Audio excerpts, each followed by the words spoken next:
it. Hey, good morning. Welcome to another beautiful summertime morning. But it's not going to get that hot today. 80 degrees high. Get up. Smell the roses. Overcast day. High of 80 degrees. Great weather. Getting down into the 60s at night. 65 tonight. Looking good. We're headed to fall. August 23rd, 2025.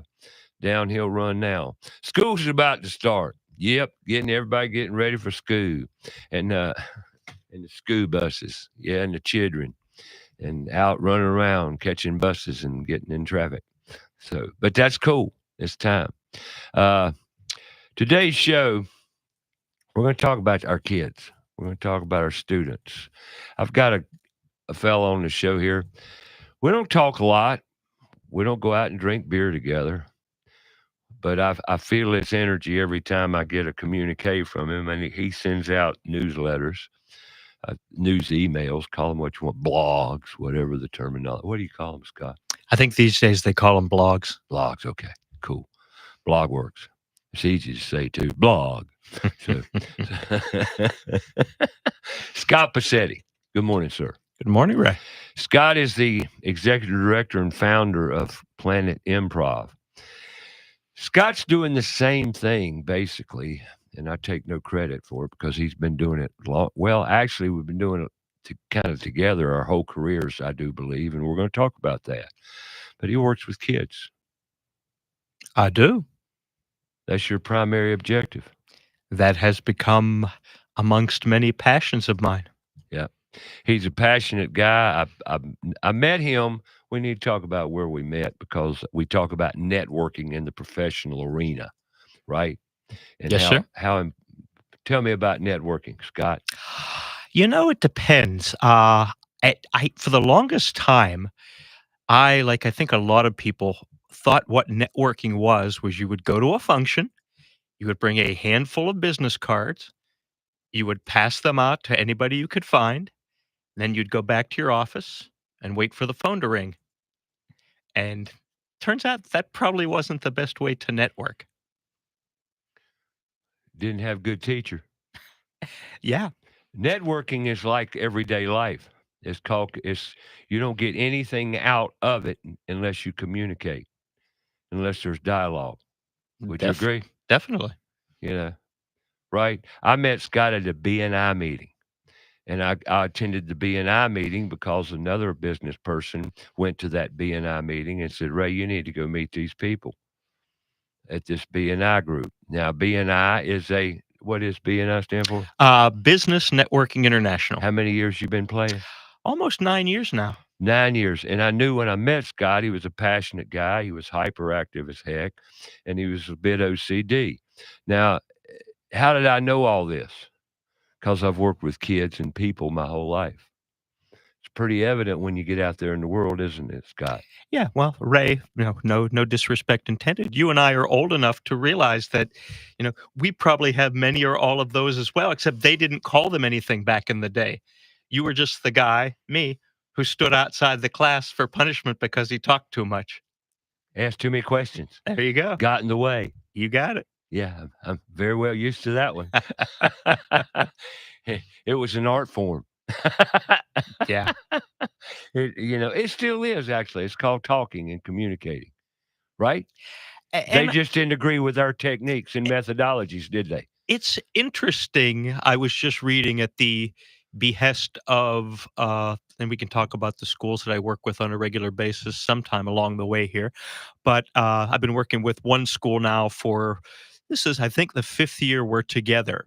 And I go in every other day on their A day, and I teach drama elective classes. So at the end of each year. What school is that? It's Wilson STEM Academy. Right, which feeds West Mac. Yes. So at the end of every year, I say to them, yeah, I think we're still have a good relationship here. How about yourselves? And they say, yeah, we'll talk to you right before the school year starts. So we connected again before this school year starts this coming Monday. And I went and met with their new assistant principal. And I said to him, and I'm sure we'll get into a lot of this in more depth as we go along. I said, I've loved what I've been doing here. I love working with the students. I love helping them, with creativity and imagination and things like that. But one area I think I'm still deficient in is, and there's probably a more elegant way to put this, but I won't do it, is I need to be a better disciplinarian because sometimes my classes get out of control because I feel like art, creativity, and imagination and wagging the proverbial finger at students and telling them you're doing a bad job, you're bad. I think those are oil and water. And long story short, he said, I have a book to recommend to you. So I ordered it from, the all-knowing gods that you order everything from out in the world, and got it and read it last couple days. And I'm going to try to do my best to implement a lot of the suggestions they make in the way I deal with students. Or the irony is, you talk about karma, you know, all the times I was nonstop talking in class. Now, as a teacher, there are multitudes of those in my classroom as well. And it's kind of like, that was you. That was you back in the day. You bring up something that we could probably we would or could or will or maybe talk about quite some time, and that's discipline. I know exactly because I've been in classrooms as well. The For one, I want to go ahead and say it: smartphones. They're one of the largest problems we have in our educational system today. They're disruptive. They're disruptive. They're disruptive. If you don't know what that word means, look it up. And it needs to be dealt with. Would you agree or disagree? Yeah, and I believe, and I'll get verification on this at the beginning of the week. The school system that I deal with mainly does now have a rule in place which bans them in the classroom. And that's CMS. Yes, And that's why I wanted to go there because finally, at last, they're going in that direction. Now let's see it enforced. that's the tricky part. Me? You with me? That's the tricky part. And now, discipline. It starts at home. Definitely. And, it's hard to love kids and be in a classroom with such disruption that starts at home. And it starts in many, many, many different forms. You're correct. And you have no idea where it's coming from as a teacher. And I empathize with all the teachers that deal with it on a daily basis, as you do. Yeah, that's the thing. And what I oftentimes like to say is, and it's easier said than done, and it was in that book over and over again, is as an educator, we oftentimes have to take our ego out of the equation. Why aren't these children listening to me? Why won't these children be quiet for me? Why won't they sit down for me? As opposed to, why does the talker talk all the time? Why does the disruptor disrupt all the time? And, where did that come from? Did that come from quote unquote bad parenting, no parenting? Is it a physical or mental challenge that they have? There's a multitude of reasons why, but and I hope that hopefully I do a better job of this than I used to, but you really have to ask those questions of yourself as because, and I All don't right. believe any child is born quote unquote bad. Okay. Where'd your website go here? Let me pull this up here. I find profoundly kids will behave more if they can find happy. Happy. What does happy represent? Your mission just blew me away because this is the answer. Truly, for me, for you, for him. And Rishton, dial in here because Rishton's one of those kids. Am I right or wrong, Rishton? Yeah, you're pretty much right. See, I know I love him, but I love all kids like you do, right? Right. Scott's mission through Planet Improv, which we're going to explain what well, this says it. Empowering resilience through creativity. It's that simple, folks. Now, what does creativity represent? Imagination, critical thinking, self esteem, Yeah. right? Yeah. Now, how do we give the kids that instead of giving them tests that they fail on, can't make it on because our teaching system is failing them and they become less than? How do you expect them to be happy? But that's what I see. I see it, I feel it. But isn't it that easy? I would substitute the word engaged with happy. If or tapping into the word you've used multiple times already, tapping into anything that they feel strongly about or passionately about. Passion. And you can't get to passion without creativity. Would you agree or disagree, Scott? I think that unfortunately, a lot of our young students, our young underserved students, feel like they have no future. And there's nothing sadder than to think that's the case in a young brain or to literally hear it because you hear it every once in a while. You know, I don't know what I want to do. I can't do anything. I have no future. No I can't. self-esteem. And They've it's been told that right. over and over indirectly because I listened to this, and I'm sorry to say that, but I've been in classrooms and I've heard it. And then you say, no. And these kids hear it from home, and then they go to school and they hear it from school, and then they hear it from their teachers, the kids, and then what do you expect them to think? And what are we talking about now? 4-letter word. Hmm. Fear. Yeah. I could talk for hours on that, But that's it. That's that simple. yeah. We got to eliminate the fear. How do you do that? Install creativity, imagination, empower it, push it, feed it, give it to them. We're not doing it. We're taking it away. Being a young person, there are so many things that are out of your control. Oh, It's, yeah. and You only know what they teach you. yeah. So, you're in a classroom and you're basically told without being told, but sometimes literally told, sit down, shut up, and memorize whatever I tell you to memorize. The And I system. and I couldn't think of a more opposite mindset to creativity and imagination than that. You talk about testing and things like that, and this is nothing new, but you know, the downside of creativity, imagination, all that good stuff like that, of which there is no real downside, is there's no test you can take to put a score down to say, oh, okay, you're more creative now than you were when we started this year. There's really no way to put a number behind that. No. And that's the thing. That's what schools have become. And believe me, I'm not saying a bad thing about any administrator, any teacher. 99.9% of them, just like 99.9% of humans, are trying to do a good job or trying to be positive They or want to trying to be the make a best they difference in can the be. world. Yeah. But they are oftentimes constrained by the The rules. bureaucracy or whatever that they're a part of. Often.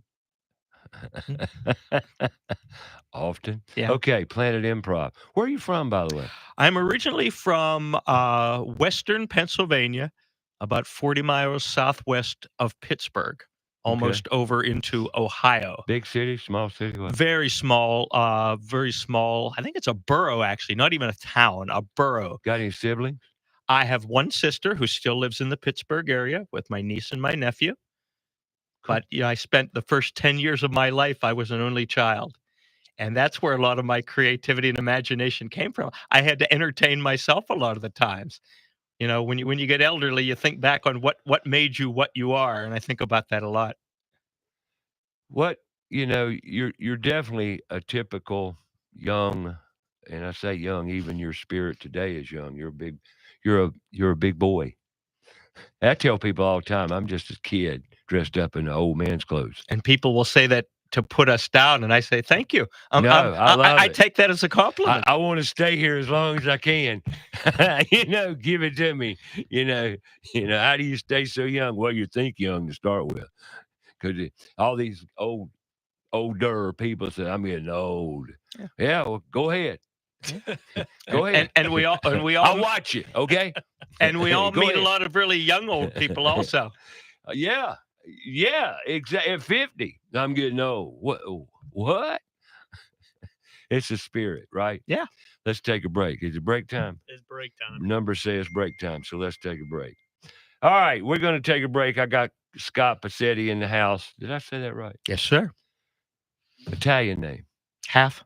Half. Well, that's the No, Italian half of me. Yes. We're going to talk about kids today and what Planet Improv's all about. Put tools in schools.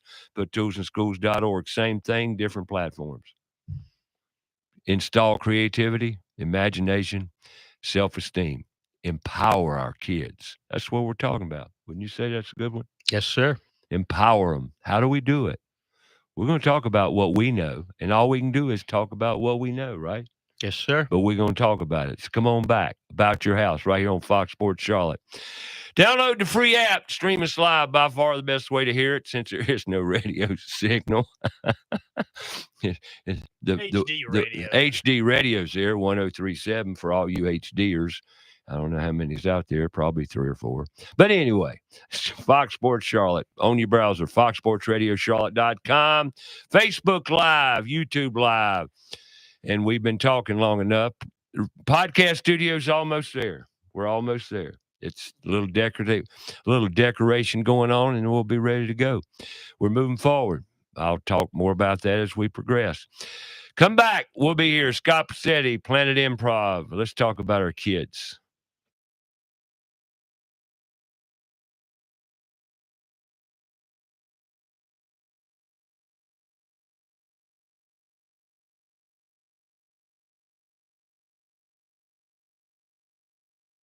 Out more about the show? Go to our Facebook page, About Your House Radio. We'll be right back after a word from our sponsor. Mike Libretto here, inviting you to come in and experience Charlotte's best New York pizza and great Italian food at Libretto's Pizzeria. Serving Charlotte proudly since 2008, Libretto's pizzas are sure to please by the slice or grab a whole pie. Pastas, entrees, great appetizers, sandwiches, and wings. A menu to please the whole family. Dine in or takeout available 7 days a week. Visit us online at librettospizzeria.com or call us at 704-714-1442. That's Libretto's Pizzeria. Stop in and become part of the family. Summer heat is here, along with the humidity. Will your air conditioner provide the comfort needed? ABS Insulating can provide the resources to give you comfort this summer and all year. ABS Insulating uses the latest technology and products to insulate and seal the envelope of your home, creating a comfortable environment all year long, also extending the life of the air conditioning. Call ABS Insulating today for lasting comfort tomorrow. 704-821-4343 or absinsulating.com. Carolina Foundation Solutions is a family-owned and operated company and a licensed general contractor in North and South Carolina, providing foundation solutions from the mountains to the sandy shores of the coast. At Carolina Foundation Solutions, our objective is to help educate, offer guidance, and provide assistance. With over 200 years of combined experience, our family of experts are ready to help protect and repair your largest investments. If you have a problem, we have a solution. Call 877-883-4626 or online, carolinafoundationsolutions.com. Owens Chimney Systems is known for all professional chimney services since 1989, including chimney cleaning, recommended annually, chimney evaluations and inspections, any and all chimney repairs and restorations, gas fireplace and gas fire log service, furnace cleaning, cleaning out one of the most overlooked appliances in the home. Get it done right the first time. That's Owens Chimney Systems at 704-554-9595. Or you can visit us online at owenschimneysystems.com. Have a comment or question for the show? Call us 704-227-8986. That's 704-227-8986. Now, back to the show.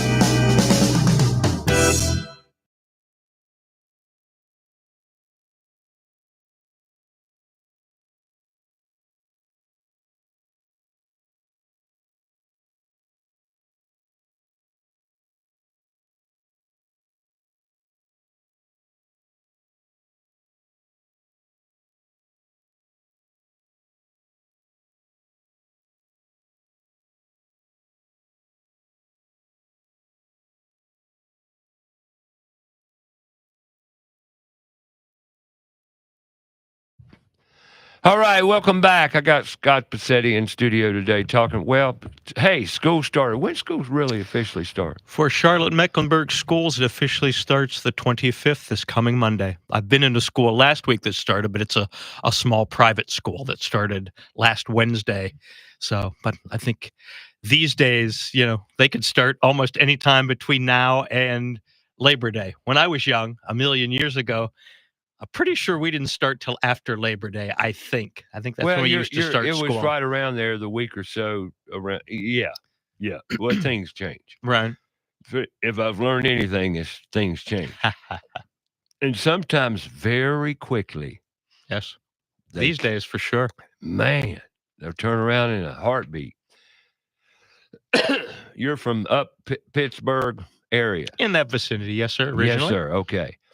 Born and raised. Correct. And you got, how'd you get Charlotte?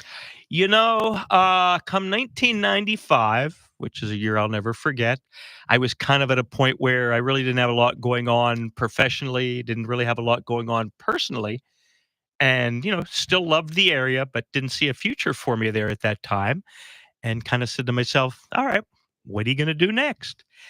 And How old were you? Let's see. So born in 64, so what, 31? Okay, 31 years old. So, Gotcha. And I said, well, what do you want to do with your life? I said, well, I've always liked entertainment, television, movies, things like that. Maybe I want to move to California. Had no idea what I was going to do in California, but I figured. So I went out there and stayed with a relative who I didn't know for about a week, and probably realized fairly quickly that nothing, I have no beefs against California for as much as I saw, but I think financially it probably would have never worked. And I tell people, I'm not a huge science fiction guy, but I say, if there were like timelines that if I would have stayed on that, what would have happened to me versus what I did? And I don't think it would have been pretty. But on my way back to Pittsburgh on the plane, I said, okay, what's your plan B? And for some reason, I had been looking into Charlotte. Even back then, 30 years ago, it was growing.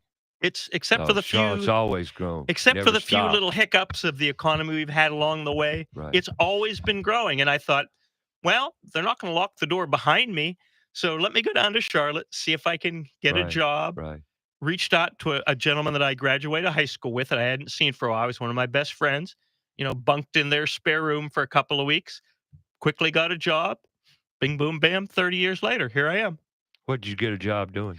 If you don't mind me asking. No. Early in my career, I was in call centers. And for those who are talking, those who are listening that have ever worked in a call center, you have my condolences. I was always successful at it, but gosh, I didn't like it. I mean, I don't even like talking on the phone that much, let alone talking to people on the phone for 8+ hours a day. But I put my head down. I did what I had to do, and I got through that section of my life. And when I got here, I had a lot of experience at it. Those were the days when you'd open the one ads on a Sunday to try to find a job.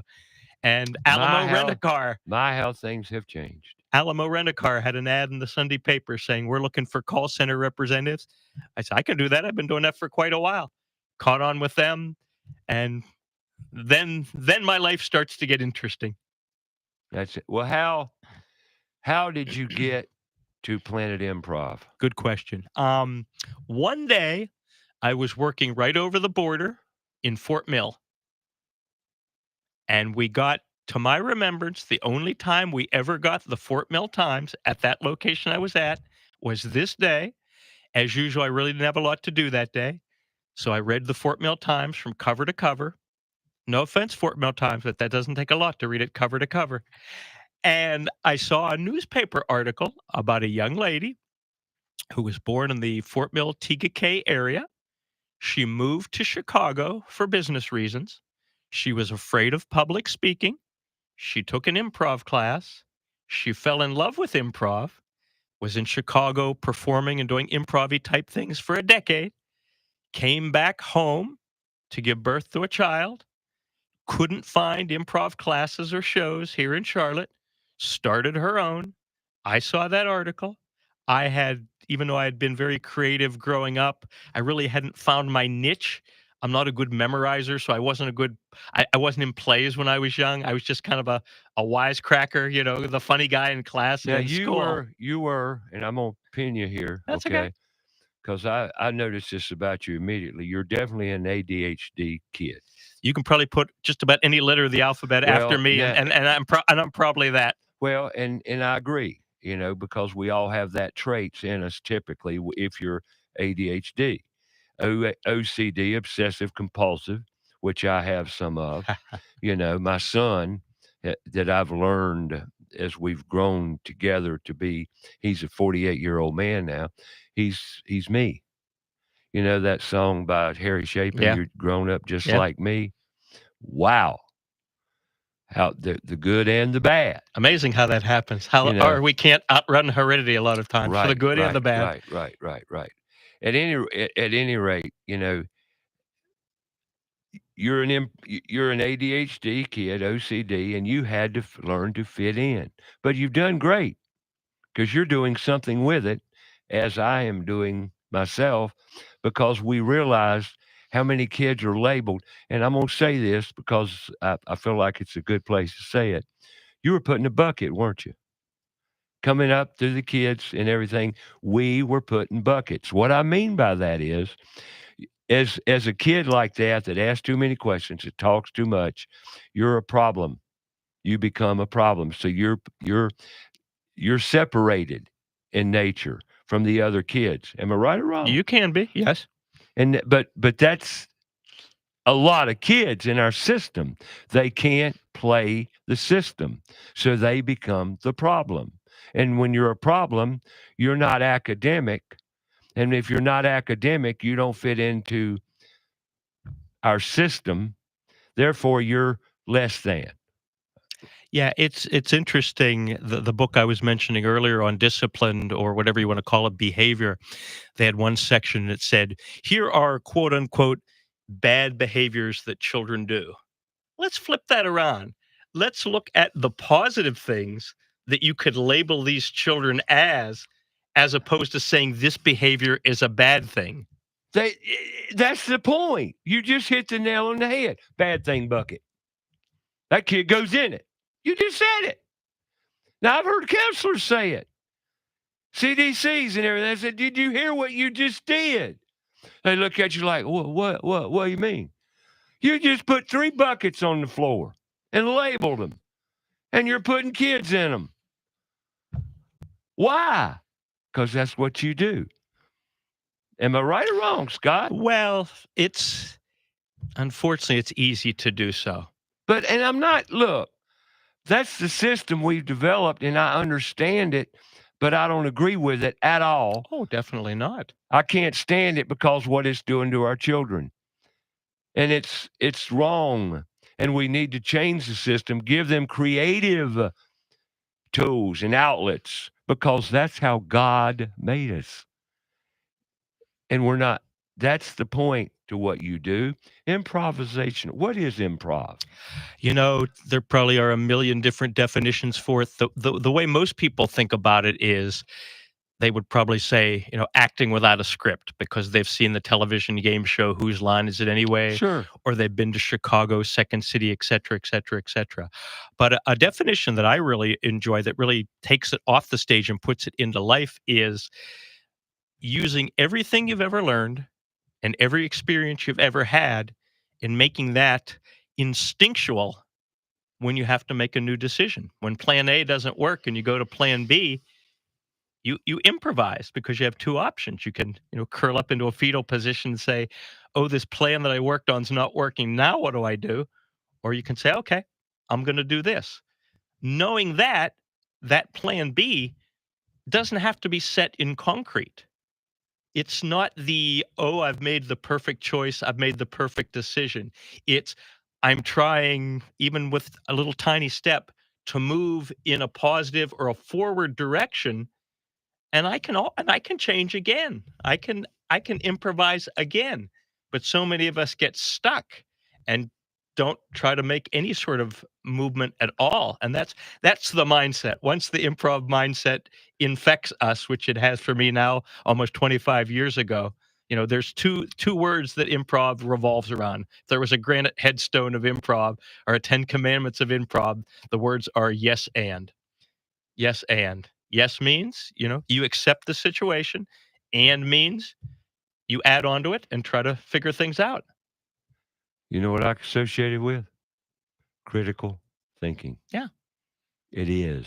It's Improvisational is critical thinking and a different way of thinking. Well, what's amazing, and I'm sure you've run across these studies and blog posts and articles, et cetera, is, when you ask, the business community, what are you looking for in the graduates of high school and college or wherever they come from these days? They say things like flexibility, creativity, imagination, because there are certain things that you will come to that they would like you to come to their organizations with that they really can't teach you. I mean, they can teach you the software that you use at their job. They can teach you the tools, et cetera, et cetera. They're not going to teach you how to be creative or flexible or improvisation. They don't want to. They can't. Maybe they're not even it themselves. So that's why they want people like that. We all want that. That's what we're talking about. Your mission statement, it's installing or talking or creating or getting to your passion, which is developed through creativity. When you have that, it's like ask kids, and I know you have, we'll talk a lot more in depth about that. Do you like art? Do you like art? Right. Art is improv. Yeah. Art is creativity. It's total, and it takes tools. What? A paintbrush, finger painting, art, a welder, steel, wood, art. I mean, can be anything. Can be concrete. Can be plaster. Can be many things. But you can't get there without believing in your creativity and in your imagination. Well, I mean, to sound as corny as I can possibly sound, and I'm sure I'll sound cornier as we go along, but what a wonderful world creativity is, to think that anything is possible. Yeah. Wow. Is there a more joyous, euphoric state that anybody could be in at any time to say, I'm going to make up a story, I'm going to make up a song, I'm going to build a this, I'm going to paint a that, I'm going to whatever, and just whatever comes to your mind, sometimes easier, sometimes harder, you end up with what you end up with. You try not to judge it, good, bad, or somewhere in between, because, that's easy. You can be judgmental. Is it good or bad? I mean, you can. It's all relative. Because, oftentimes in school when I, give a creativity lesson, which I do all the time, students will either say, oh, I can't think of anything. I don't know what to do. I don't know. Or, am I allowed to say that? Am I allowed to do this? Am I allowed? Am I allowed? And I say, it's creativity, man. As long as you don't get, you don't get either yourself or myself in trouble in this classroom. But look how empowering that is to kids and the freedom. I tell people all the time, I said, I relate to my own life. When am I my happiest? When I finished a job and it looks great, and that just empowers you. I can do this. I can do it. In my whole life, when you do something, as you've seen kids do, they finish, they complete, they've done a task, they've done it. Whether it's great, bad, whatever, none of that really matters. Yeah, I say to them, I'm not looking for perfection. No. Because I certainly am a very flawed human being. I'm sure all of you are flawed human beings. I just look for participation. As long as you've tried, whatever you're going to end up with, I'm never going to criticize somebody's whatever angle they come at whatever from or to, as long as they've put effort into it. I'm happy. And it's like failing. They say, well, nobody, how many kids or people want to fail? None of us. But if you don't fail, guess what? You ain't going to learn nothing.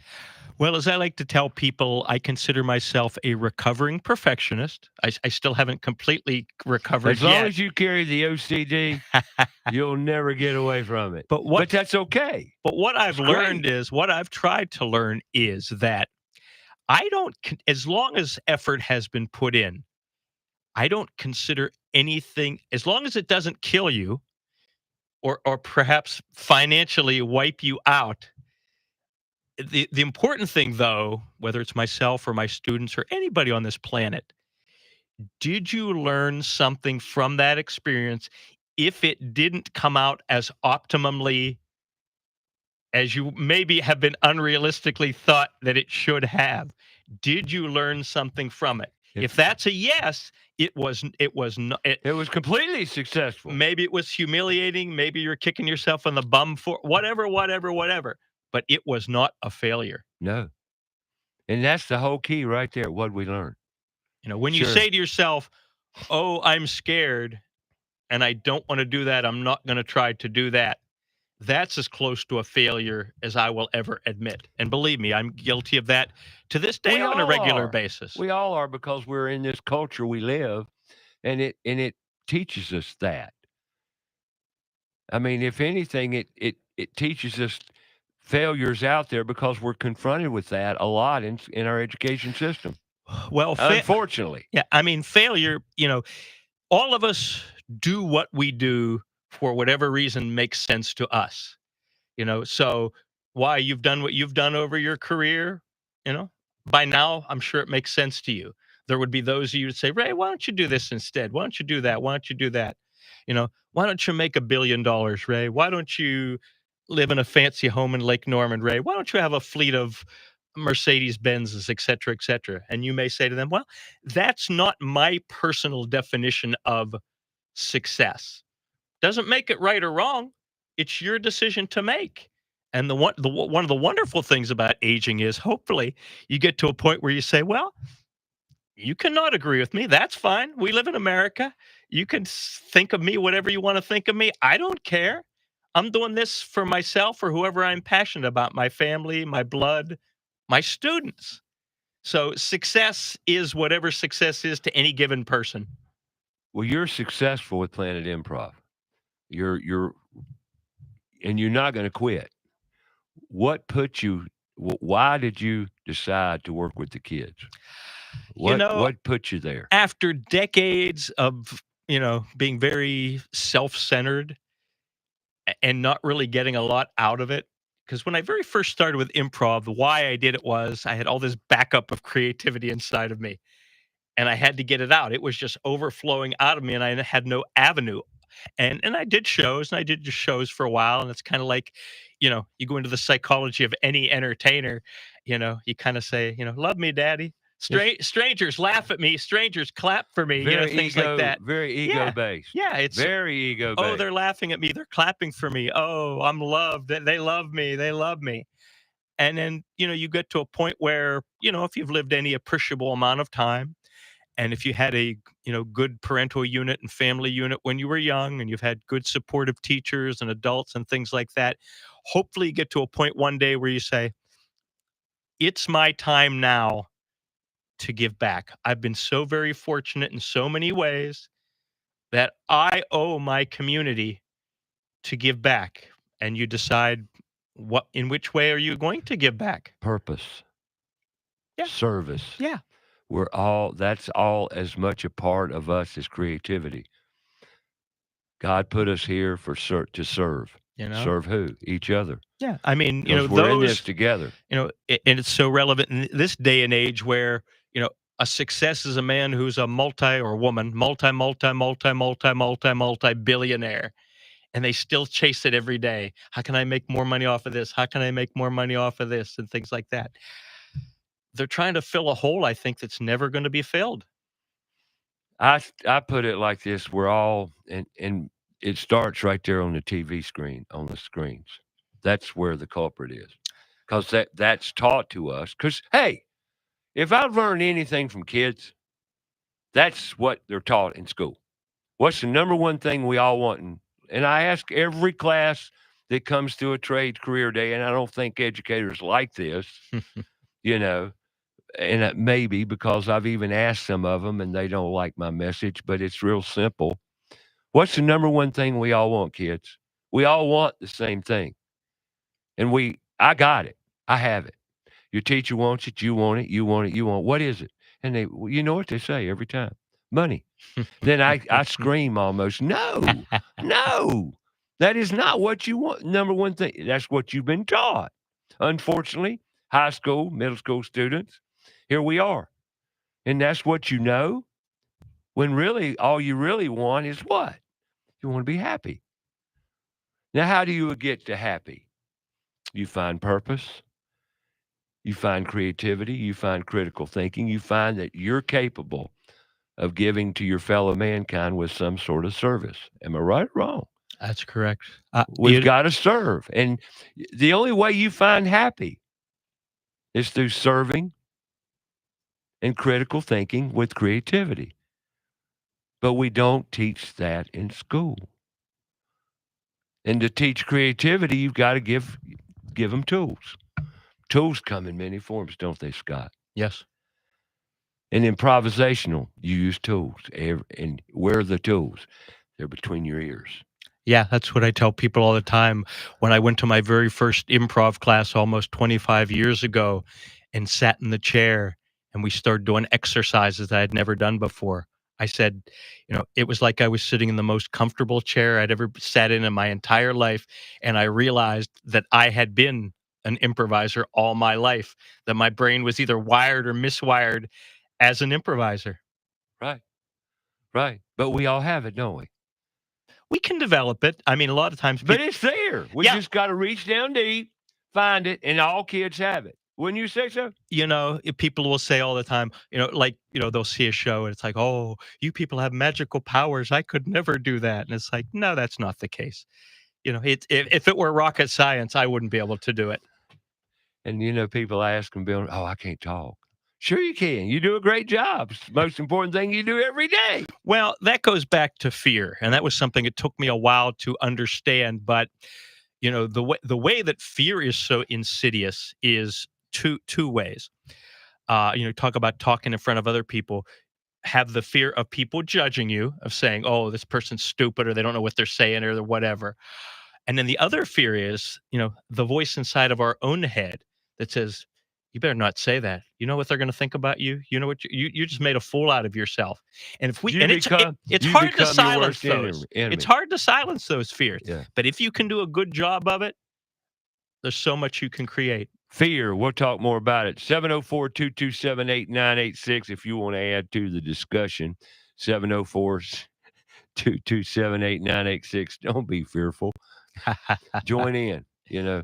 There's a lot to be said for instilling that courage, bravery, because we don't teach that either. We'll talk about it. Come back. More About Your House right here on Fox Sports Charlotte.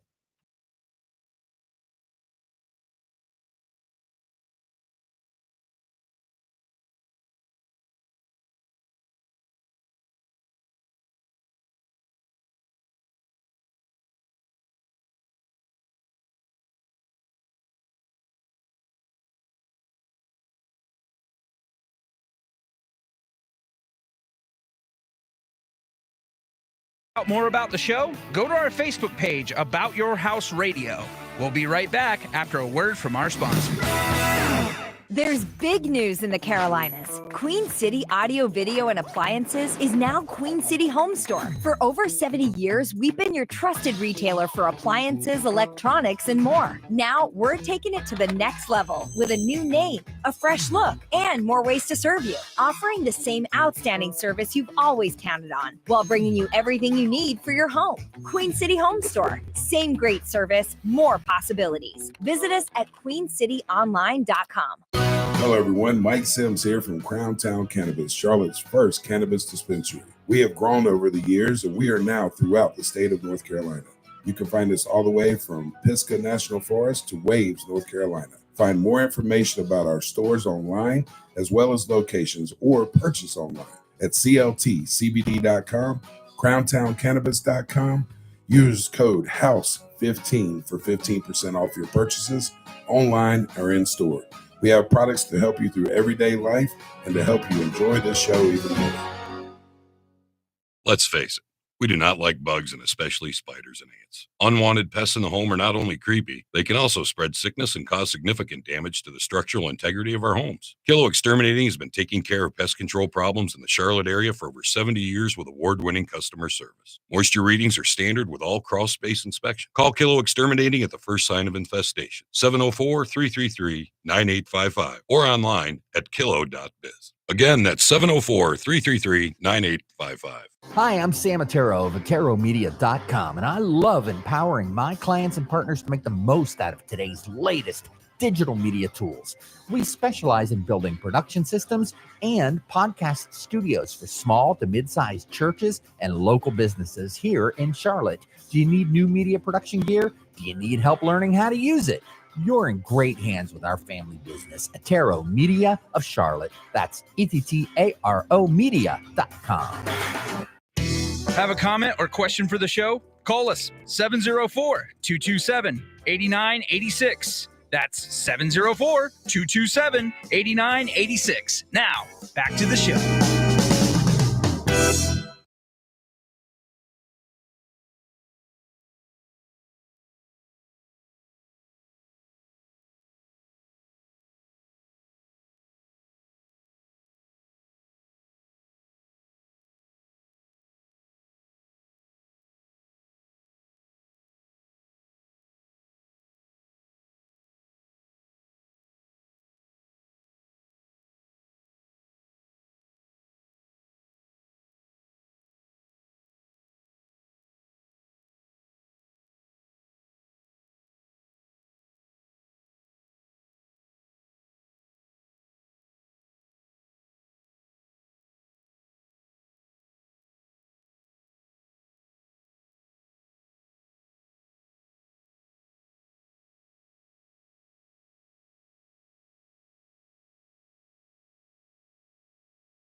And welcome back, About Your House, right here on Fox Sports Charlotte. Got Scott Pacitti in the house today talking Planet Improv, another nonprofit that's directed to helping kids find themselves because most of them are not or lost within themselves. Wouldn't you say? I agree. And I think what a lot of people don't think about, depending on where they live, is it isn't only, say, underserved students that are lost. I think it's across the board these days, from the most affluent to the least affluent. Doesn't matter where the school is, what demographics they fit in, they're kids. They're children raised in this era of time, to put it mildly. And that's just the way it is. And they're all the same. They're kids. Yeah, that's the thing you learn. And I know you know, it's just a real quick on the side road, which I get on a lot, talk about your ADHD, OCD, whatever. We do it, don't we? But when the pandemic was here, because what I do obviously is a lot of face-to-face work with kids. Well, that was gone because the schools were closed. So it's like, okay, how do I earn a living when all that is taken away? And what I ended up doing for, I don't know if it was a year or longer or a little bit shorter, whatever, is I did online teaching with students from Asia, students who were learning things about how to speak English. I did it, via the computer. Right. And, they didn't speak my language fluently. I certainly didn't speak their language fluently. But children are children. No matter where. They want to learn. Yeah. They want to do good. Yeah. They desire it. It's there. Unfortunately, and God, there again, dealing with reality, our education system stifles that because it puts you in a pathway of memorization and learning the system. How's that working for us? It would be interesting, and I'm sure there has to be at least one across this United States of ours who has, for lack of a better way of describing it, like a realistic curriculum. We're going to check all these boxes of things that an adult needs to learn to become a productive member of society. And that's what we're going to teach you. Because unlike the old days, you and I know, when all you had was an Encyclopedia Britannica, and that's where you would find the facts of the world if they weren't too outdated. If you need to find anything now, we have computers and internet and phones and whatever. Now, we can't always trust what we find. It's not always 100% accurate. But if you need to know the date of the Battle of whatever, you don't have to memorize it. Look it up. Or Google it. But things like, and I'm really dating myself here because I don't know that this even exists anymore other than myself, but something that used to be important, balancing a checkbook, something like that. Reading a tape measure. No classes for that I'm aware of. Well, reading a tape measure. Right. Same thing as balancing the checkbook. Matter of fact, in the career days that we do, with the kids, be it middle school, high school, elementary, I don't care. Kids are kids, like you say. But Ray, that's not important. You need to learn the Pythagorean theorem instead. Yeah, because you're really going to use that in life. Sure. But the point is, it's amazing what you ask them and they don't know. Back to your point of what does corporate America ask for? Well, why don't you ask them and see if they're getting it? They're not. What do we need to do to change it? We said it. It's that simple. Let's put creativity back in our education system. Well, what's scary is to really get deep into the bowels of education. And again, I'm not waving my finger disapprovingly at the collegiate system, but what do we have these days is a young man or a young woman who's graduated from either 4 years of college or has an advanced degree. And what do they have weighing around their neck? They have a loan of sometimes hundreds of thousands of dollars around their neck. That's the first thing they're going to have, with very few skills in which to earn it back, perhaps even in their lifetime. And they were taught that. Did you hear me? You're taught that system. How's it working? Harvard and MIT both have done studies. Stanford too. It isn't. And our kids are killing themselves. 200% rise in the past couple of years. Happy? Where'd it go? How can we get there? Put tools in schools. Scott, you're doing it. Thank you. I love you for it. Keep up the good work. The tools you're giving them are primarily between their ears, right? I hope so. Isn't that your goal? Definitely. What you finding? Here we go into another new year, another school year, new school year. Right. You're at Wilson Middle School. Wilson STEM Academy, amongst others, but that's the one I frequent the most. I've frequented the most over the last 5 years. Get to is why do they name these schools different things like STEM Academy and Academy of Foreign Languages and all this, Academy and everything? They're all schools. Yeah, makes sense to somebody. Educators. What grade? You're in grade schools? Middle school. Yeah, the one I spend the most time with these days is primarily middle schoolers, which It's a great age. You want to throw in surging hormones and discovering, caring what boys think of girls, girls think of boys, boys think of boys, girls think of girls. Throw that on top of everything else that they're going through, and it's it couldn't be more challenging for them. It's adolescent. It's to me, middle school kids are the greatest age kids there is as far as impacting. Like if you gave them, I'll never forget middle school. It was called junior high when I went to that era. And that's the years that we had shop and more art, band. I didn't even take PE because I was involved with all the creative stuff. And they offered all that creative stuff. I was in the band and orchestra. I was in shop. I printed. I loved art, took art. And notice I don't mention all the other stuff. Although I did enjoy creating in your mind, regardless of what it was. And when you talk about English and writing I kind of enjoyed that. I even enjoyed the prepositions and the diagramming and everything of sentences. It was mechanical. It made it mechanical, and there was creativity in that. Matter of fact, when you went, did you do that in school? Diagram sentences. Yes, and I'm that old. You could set up a diagramming sentences where it was neat, right? Did you diagram, Richton? Yes. And you can make a neat looking page of diagrams, man. That was creative. And some of them look like they don't do that anymore. I don't know, probably not. Okay. They don't know how to write cursive anymore. I know they don't do cursive. See, they don't. What they've taken out. I mean, I don't get it.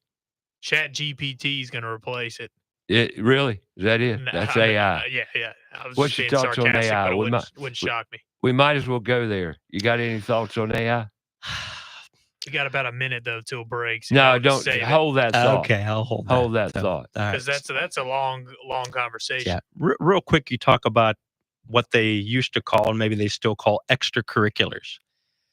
I've come to appreciate how important they are, both on the creative side of things, like you mentioned, but it also allows students, children, to work together on projects and things like that. And how important is that for life?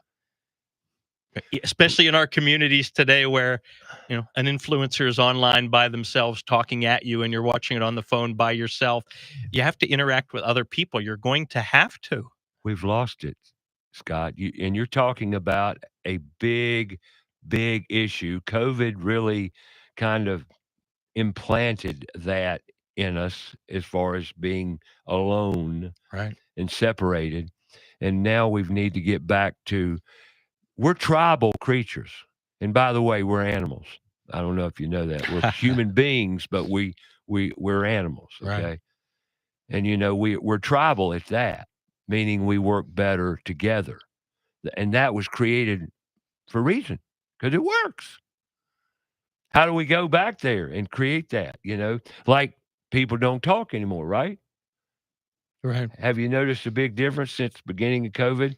And you had a lot of time before. How is it after?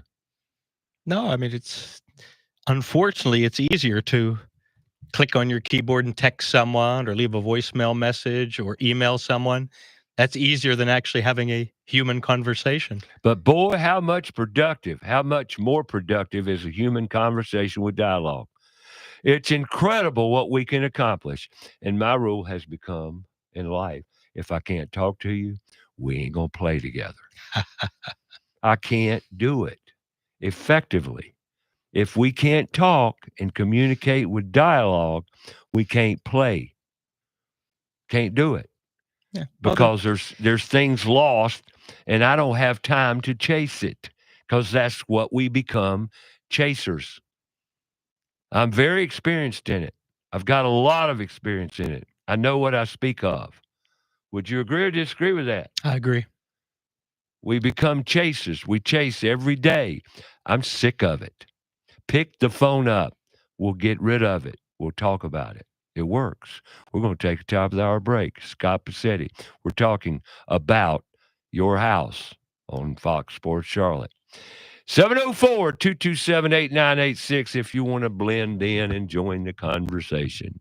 We're here for you. Facebook Live, YouTube Live, about your house, Planet Improv. We'll be back.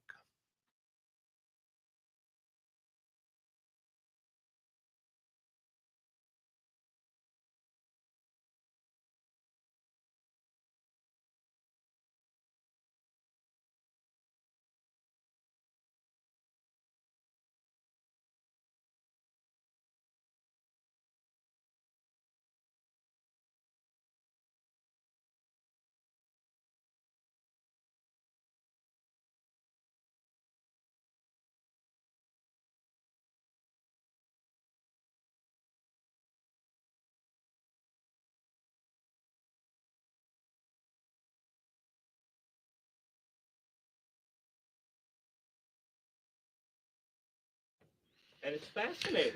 Grab another cup of coffee and join us for Hour 2. Scott Pacitti of Planet Improv talks more about improv, what he sees interacting with the kids in schools, and what he enjoys most About Your House is brought to you in part by PutToolsInSchools.org, connecting students to tools of the trades and raising awareness of the many career pathways. Also brought to you in part by Queen City Home Store. Queen City Home Store is a family-owned store serving the Carolinas for over 70 years. They're the largest independent appliance retailer in the Carolinas, constantly growing and taking pride in the experience they offer customers with a knowledgeable sales staff, product selection, and lowest price guarantee. So sit back, relax, and enjoy some time with us. And now, here's your host, Ray Terry.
All right, welcome back. We're talking about AI, but we're going to save that a minute. I want to go back in time here to Scott's childhood and his upbringing up there around Pittsburgh, Pennsylvania. You know, I didn't ask you, and I bring this into the fold because it's a very important part of our culture in America today, and that's fatherless homes, fatherless kids that don't have a male role model or any males to really prevalent in their life to give them a masculine and male perspective of a good masculine male perspective of life. Your father, was he present in your life growing up? Definitely. Yeah, my dad, he didn't graduate from high school, which was always kind of a burr in his saddle that he made sure that he made up for that as he aged and did different things. But what did he do? He probably was on the periphery of the steel industry back in the day in Pittsburgh, which sure. and he did different things like that. And he was just somebody that would always, he's the prototypical blue collar Pittsburgher. He's a critical thinking man. Put money on the table, keep a roof over my wife and my children's heads, do whatever I have to do to make sure that I take care of my family. Right. And just was, just as solid a role model as one could have ever imagined. That being said, there was the other side of him, and I saw this as he aged, is he was the kind of the quote unquote mayor of our small town. Oh, really? He wasn't the mayor. Great role model. He knew everyone. Everybody knew him. He would talk to everyone. He'd make them smile, make them laugh. He would go down to the local YMCA 5 days a week, mostly for social reasons, but also to keep in good physical shape. And, just gave me, my sense of humor, sometimes my sarcastic wit, if I may be so bold. And just, I said, between the whole family was wonderful. Mom, dad, both grandmas and grandpas. Yeah, they were, married until they passed. Yeah, they were. So you had a very functional lifestyle. I mean, as functional as any families are, but it wasn't perfect. It had warts on it, but don't all relationships have warts on them? But never questioned for 1 second if they loved me or if they would stand behind me, whatever I needed. Never 1 second of doubt. Grandfather, grandparents. Unfortunately, I one of my other grandparent passed before I was born.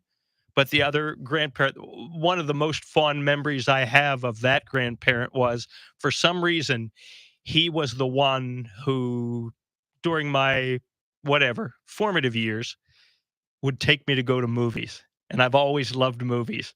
And Grandpa would come pick me up at the house in his car. And these are the days when movies came in one screen only. They didn't have multiplexes back then.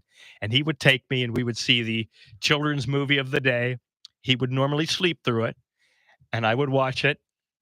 And then he would say how much But he enjoyed it, even though he probably didn't see one frame of it. And that just meant the world to me. What'd he do? Same thing? What did he? He probably was in that same kind of Blue-collar mill work or something guy, like that. guy. Yeah, probably. I don't know that we ever really talked about what he did for a living, but just probably, if there are saints on this planet, and we know that there are because we come across them all the time, Sure. he was one of them. The nicest man, one of the nicest humans I've ever been around in my whole life. Just can't say enough about my grandpa. That's awesome. So the male influence in your life came. Very strong. Very strong. Yeah. Now you dealing with kids, Mhm. Are you finding that to be an issue in our culture today, the fact that men aren't present? It's hard to know because, especially since I'm not in the classrooms with them every day, usually every other day, I don't know the backgrounds of But the don't students. sometimes you wonder? You want to know? Well, I mean, I think it's with everybody, whether it's students, whether it's adults. When you interact with people, I know I do. I think to myself often, what made this person the way they are, good, bad, or somewhere in between?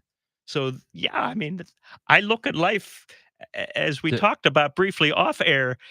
Life is just one huge sociological experiment to me, and I'm fascinated why humans interact with each other the way they do. Again, in a good way, in a bad way, or somewhere in between way.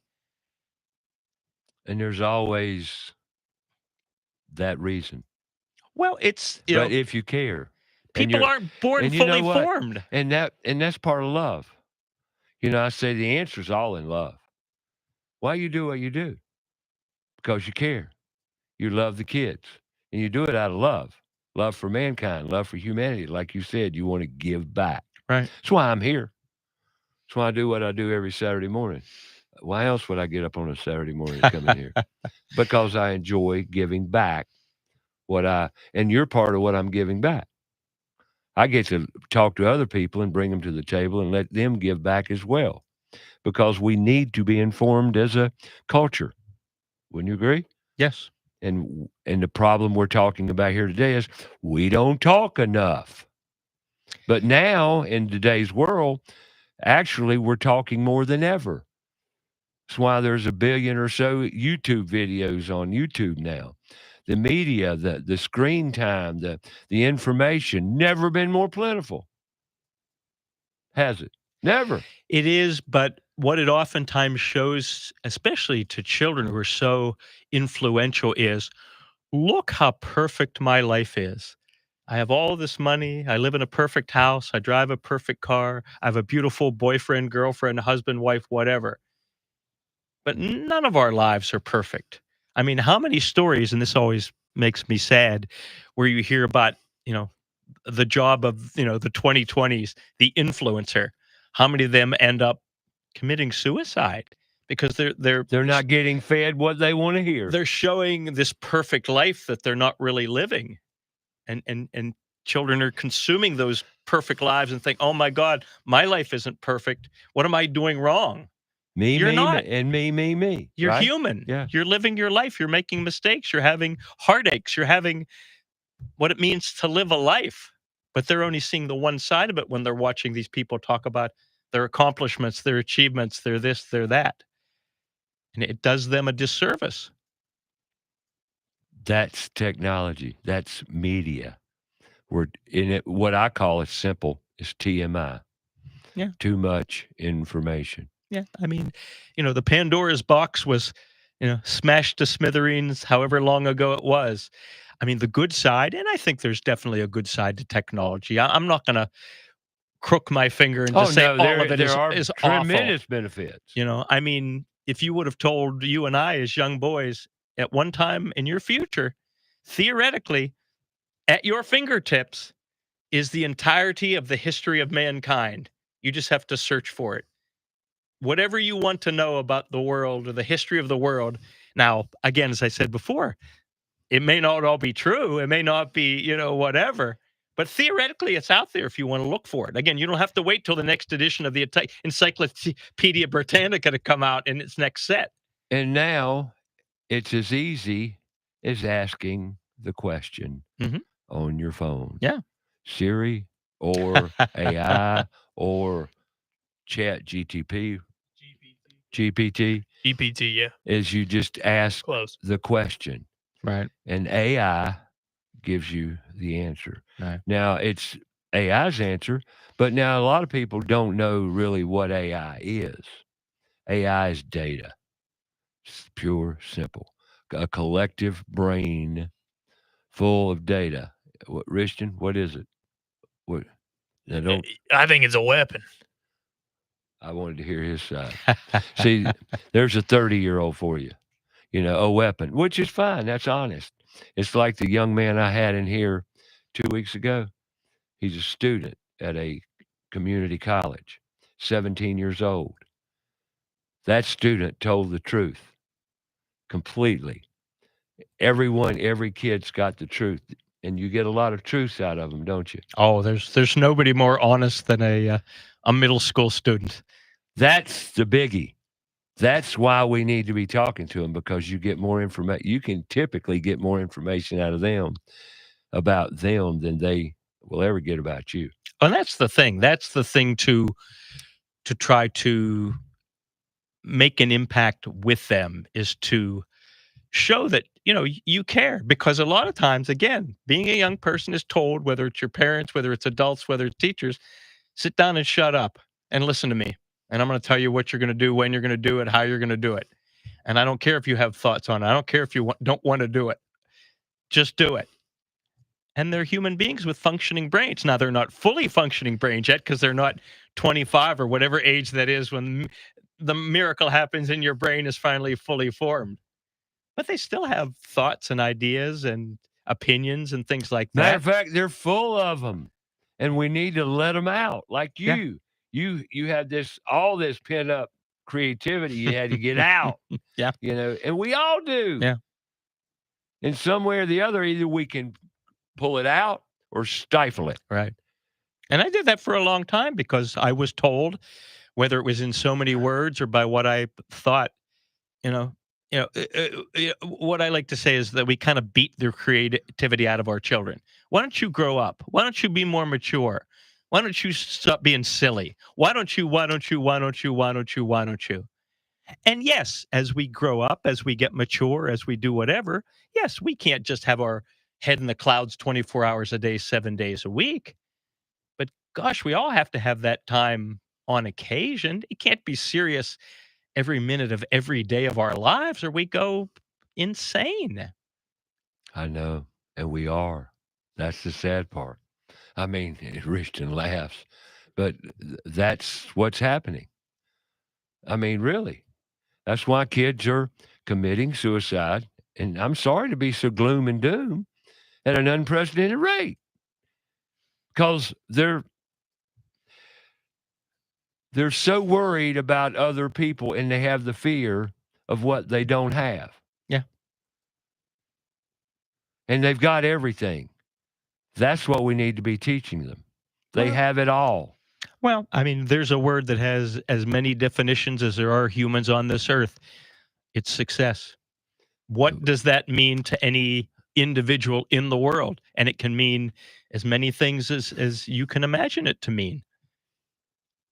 Yep, that's true. I'm going to get back to your class. Mm-hmm.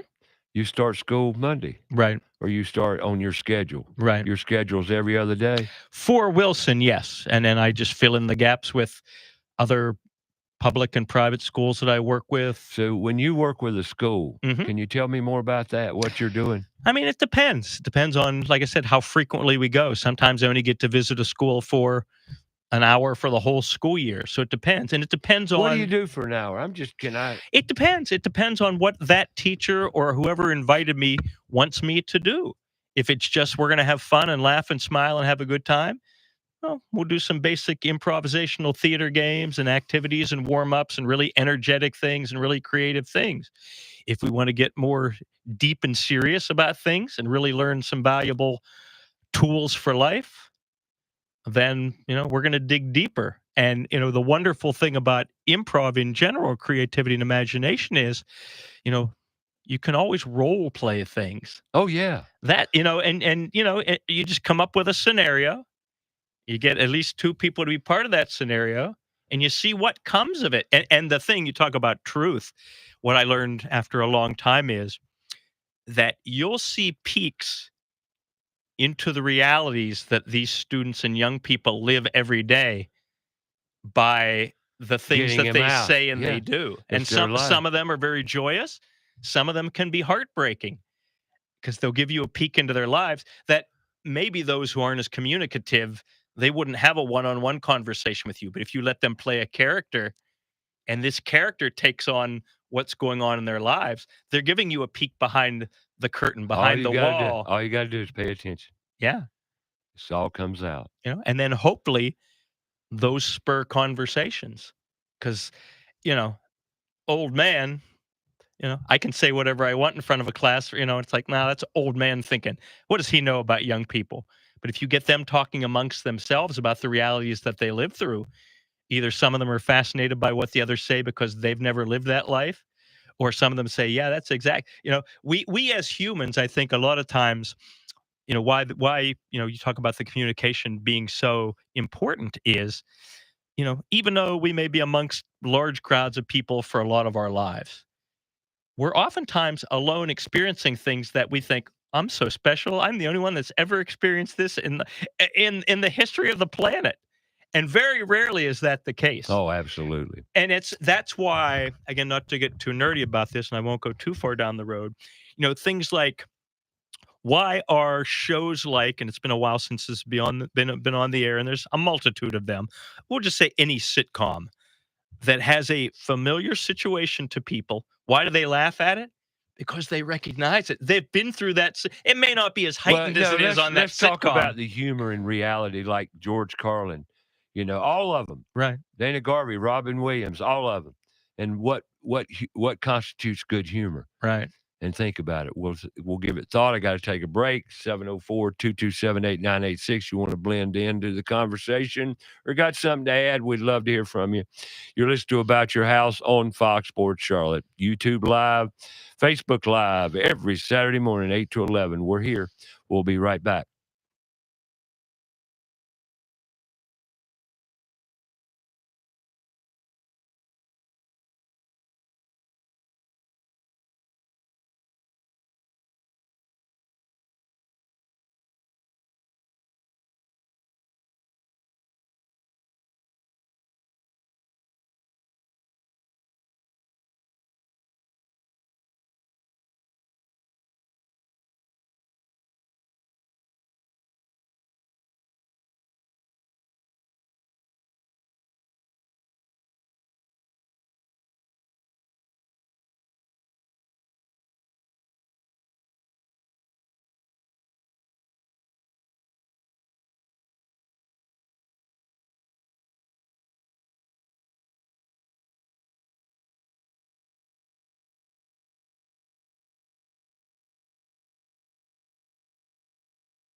All right, welcome back.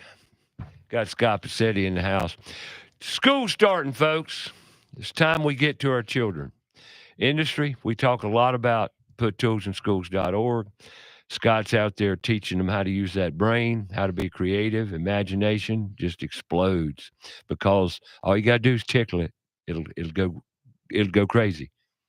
You know, we're going to talk more to him, but I want to bring Put Tools in Schools into focus here.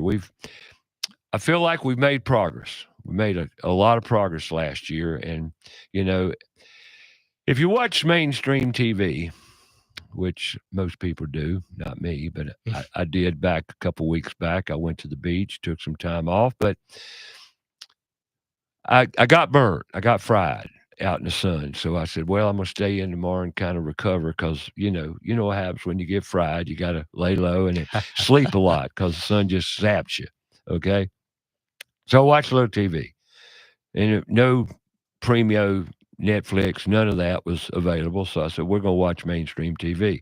But like making mistakes, you got to learn, right? You got to learn. So I said, if I'm going to watch this stupid idiot box, I'm going to learn. I'm going to learn. You know, I'm going to watch commercials. Why?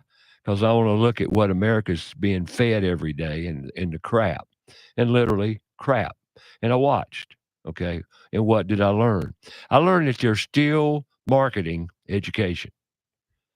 They're marketing higher education and learning institutions such as the 4-year degree in the college over and over again. Between automotive commercials, pharmaceutical commercials, beauty commercials, and what's the last one I mentioned?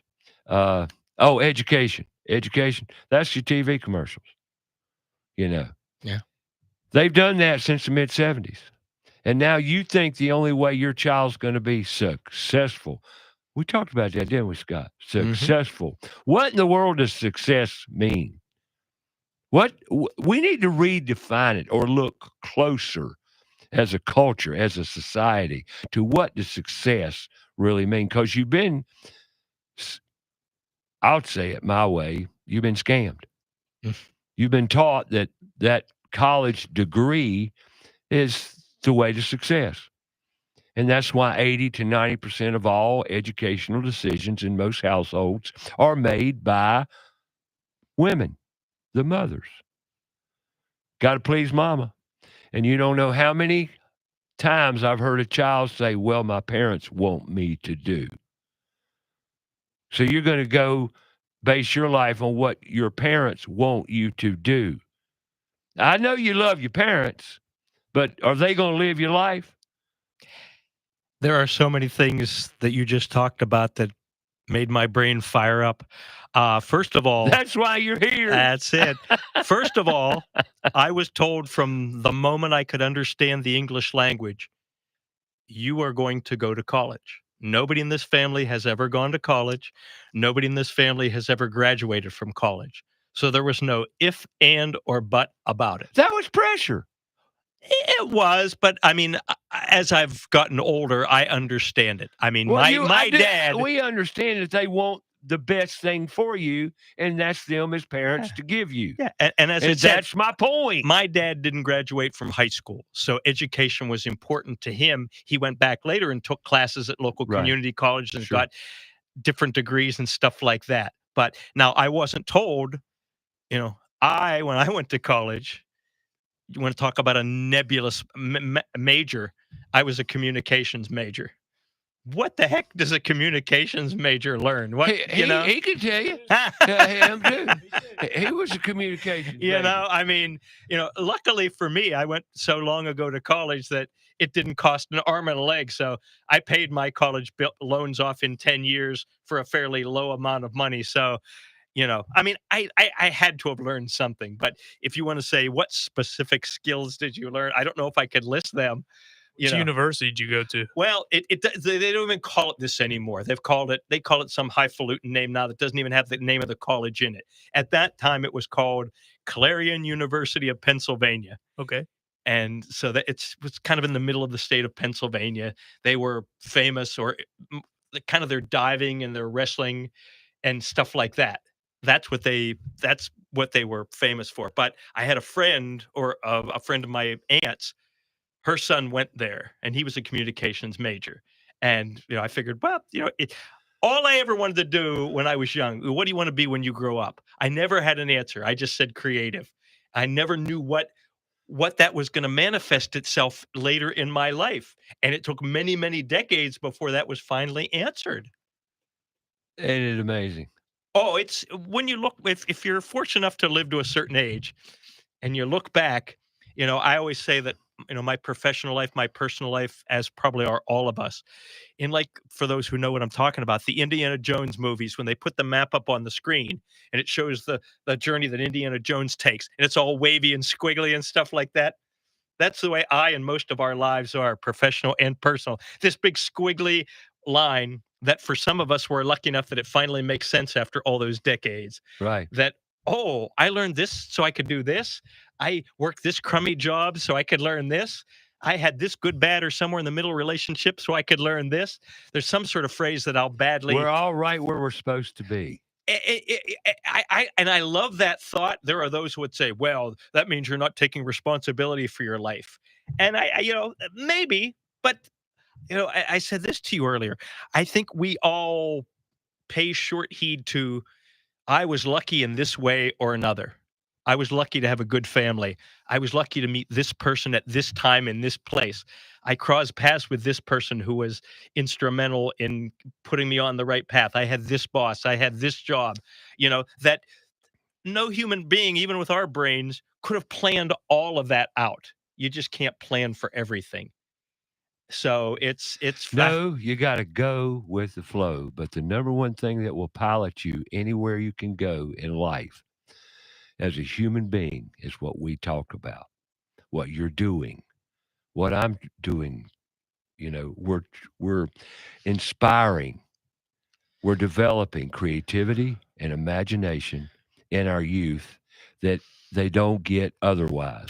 Well, I think the important thing, again, coming from living a long life, is I realized, and I'm sure you've probably realized this along your professional path as well, occasionally we'll get an opportunity that says to us, hey, you can make a lot of money here.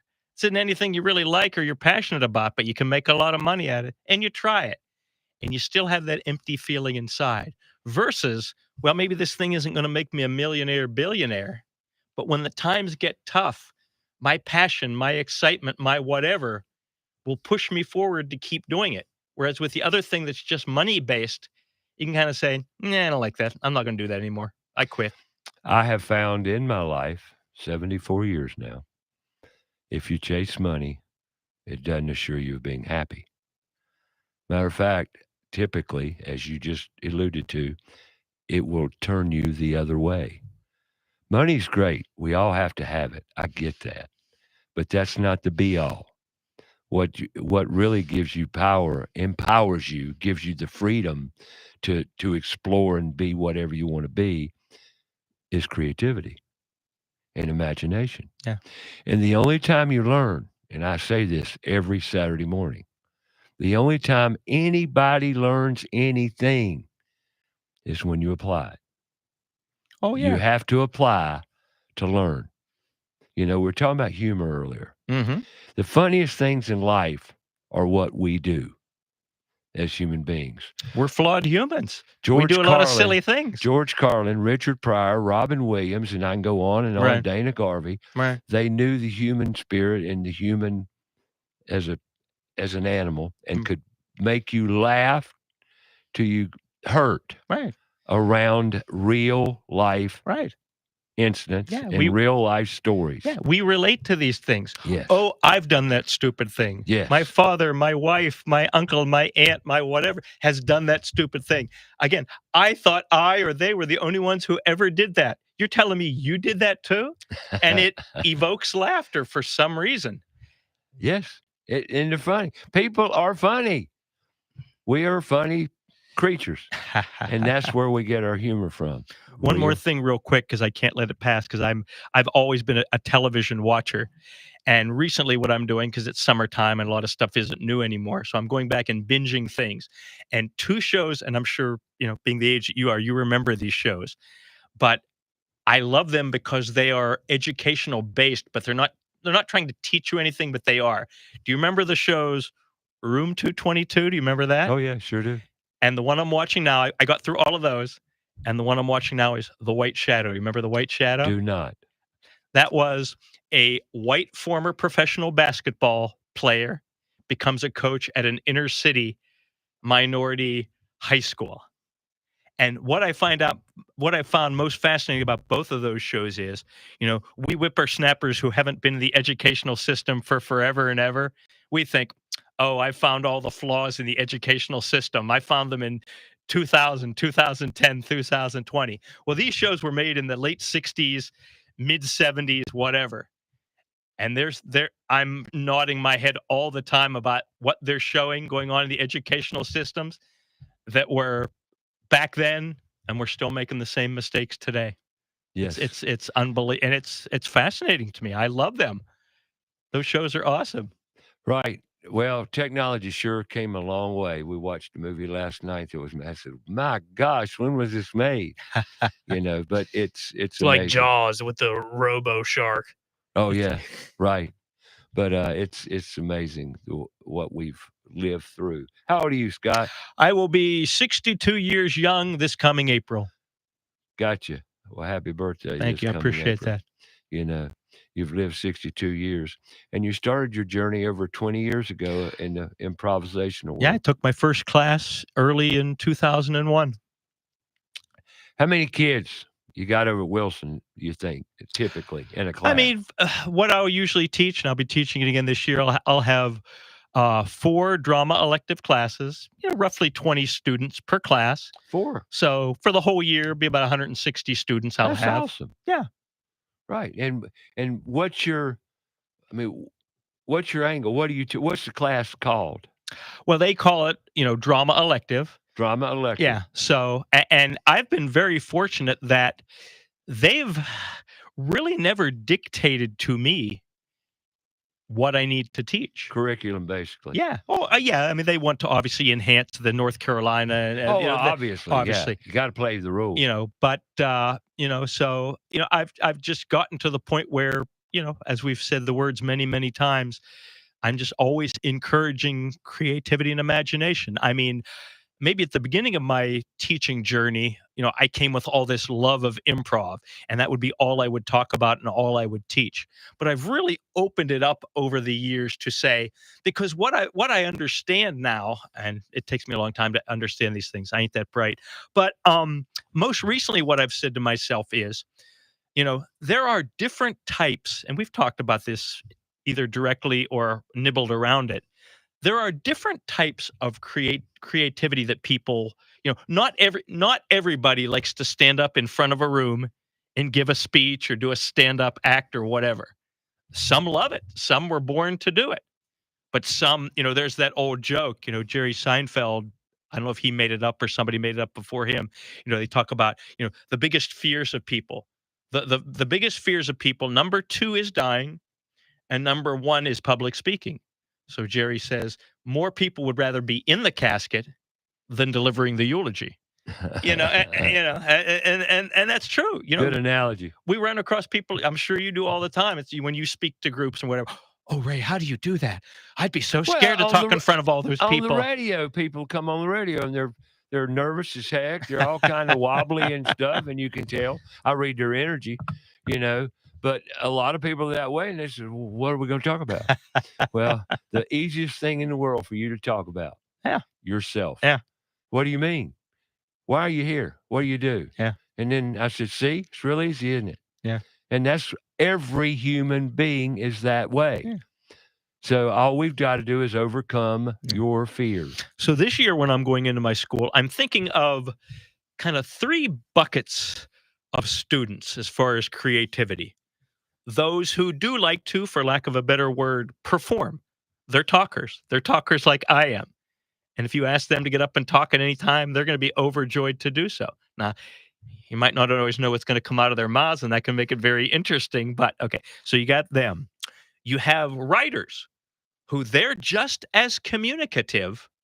They just perhaps don't like to get up in front of everyone and flap their gums. They use a tool called a pencil Yeah. or pen. Or a computer. writing Yeah, or yeah, a yeah, yeah. computer or typing. And then there's a third group who you put a marker or a pencil or a pen or a crayon and a piece of paper in front of them and they draw. So no are any better or worse than the other? Certainly not. But it's, you can't expect, and again, this is something I've learned is, so I'm going to give my students that option this year. I'm going to give them their assignments, but I'm going to say, if you want to stand in front of us and talk about it, go for it. If you want to write it, I'll even read it for you if you want me to, if you're that, concerned about, sure. Or if the best way for you to, communicate is to make a picture of something, because a picture can, the whole 1,000 words things, picture 1,000 words. But you just explained tools. Right. Or in your world, pick up a hammer, pick up a saw, pick up a whatever. And that's how they communicate. Exactly. That's how they're creative. Exactly. That's putting tools in schools, because what you're teaching is not available as a standard curriculum in school. Right. It's a creative class. Right. Which is like art, band, or industrial arts, which used to be. Right. All you're doing is using your mind as a tool. And you've just separated the different elements of that. It's funny, you remind me, and I think I said this to you guys off air, that my dad was never a handy fella. So something would break around the house. He'd say, hit it with a hammer, break it some more, and then we'll call somebody to fix it. But I remember so distinctly 2 projects that I had in industrial arts back in school. We made a lamp, which had a trough on it, and it was a lamp. And we made a truck.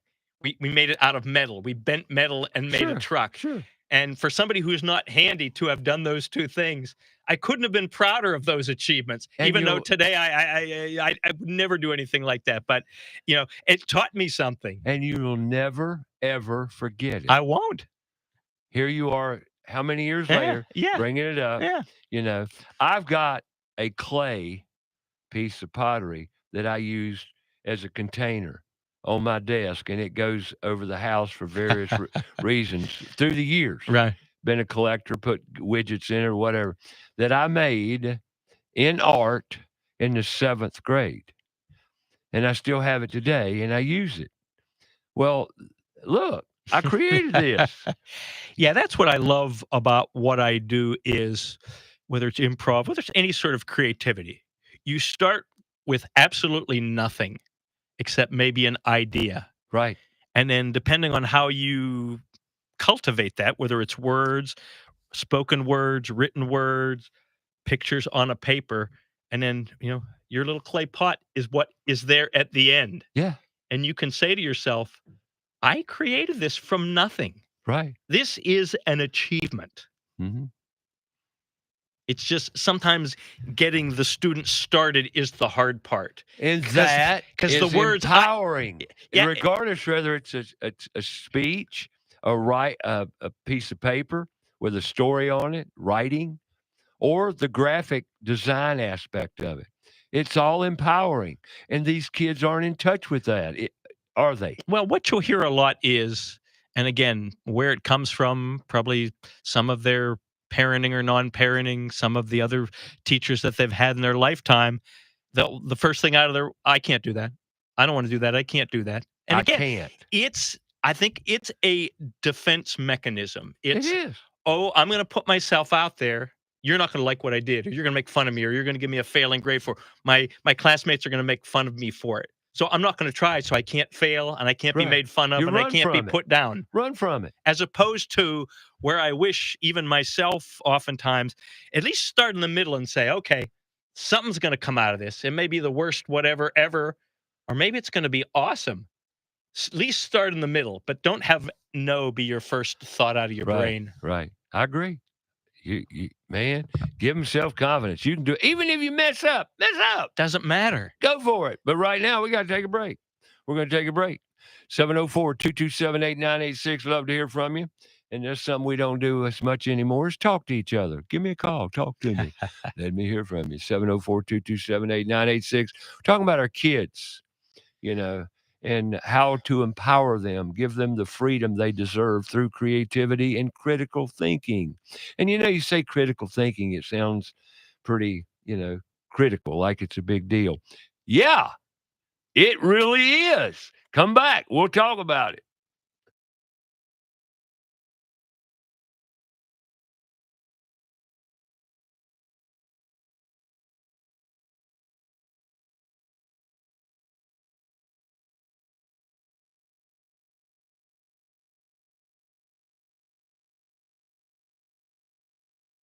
More about the show? Go to our Facebook page, About Your House Radio. We'll be right back after a word from our sponsor. Hi, I'm Sam Attero of AtteroMedia.com. Someone asked me once what I love the most about my 30-year-long career as a media producer and educator, and I have to say the fact that not only do I get to create for a living every day, but then I get to teach and help others to use the content and gear systems that I've built for them themselves. You need professional live event video production or streaming services? You're in great hands with our family business. All 5-star Google reviews. That's ETTARO Media.com. Owens Chimney Systems is known for all professional chimney services since 1989, including chimney cleaning, recommended annually, chimney evaluations and inspections, any and all chimney repairs and restorations, gas fireplace and gas fire log service, furnace cleaning, cleaning out one of the most overlooked appliances in the home. Get it done right the first time. That's Owens Chimney Systems at 704-554-9595. Or you can visit us online at owenschimneysystems.com. Carolina Foundation Solutions is a family-owned and operated company and a licensed general contractor in North and South Carolina, providing foundation solutions from the mountains to the sandy shores of the coast. At Carolina Foundation Solutions, our objective is to help educate, offer guidance, and provide assistance. With over 200 years of combined experience, our family of experts are ready to help protect and repair your largest investments. If you have a problem, we have a solution. Call 877-883-4626 or online, carolinafoundationsolutions.com. Hey, folks, you need floor covering? Of course you do. Every house you go in, hey, you got something on the floor, be it carpet, be it laminate, be it LVP, and that's luxury vinyl plank. You got something. Well, you need new. You need to consider what the possibilities might be in floor covering. You want to be up to date. Give Floor Coverings International, Southeast Charlotte, a call. Set up an appointment. Better yet, go online. Floor Coverings International. Go on up I can't talk. FloorCoveringsinternational.com. Go online. Set your appointment up right there online. Have a professional come out. It doesn't matter where you're at in Charlotte, although the name of this branch, Floor Coverings International, Southeast Charlotte. It doesn't matter whether you're in Belmont, Cramerton, Lake Park, Matthews, Midland, Weddington, Marvin. It doesn't matter. Give them a call. They'll get out there. They bring the showroom to you. They'll do a little questionnaire on the phone. They'll be prepared, bring you everything you may want in your house. And if that doesn't work, hey, they'll come out again. Give them a call. 704-845-3567. Like I always say, nothing beats a conversation. So if you don't want to go on, use technology, set up your appointment online, floorcoveringsinternational.com or 704-845-8567. Floor Coverings International. They got you covered. Ha! Have a comment or question for the show? Call us 704-227-8986. That's 704-227-8986. Now, back to the show.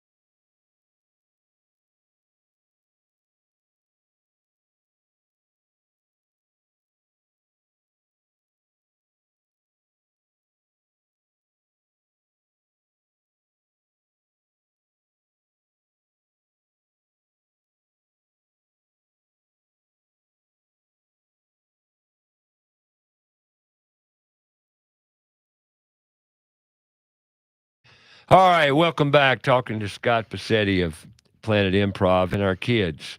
Scott's actually a nonprofit. Being a nonprofit, what's your biggest challenge? I mean, it's a stereotypical answer, but it's true. I mean, these days, fundraising couldn't be more of a challenge. And it always was a challenge anyway, but it becomes even more of a challenge because so many people are out there asking. And so How well I know. yeah, it's We're all just a fighting for challenge. dollars, and everything we do, and it's never been harder to get a dollar. And I understand because there's only so much to go around. But, Sure.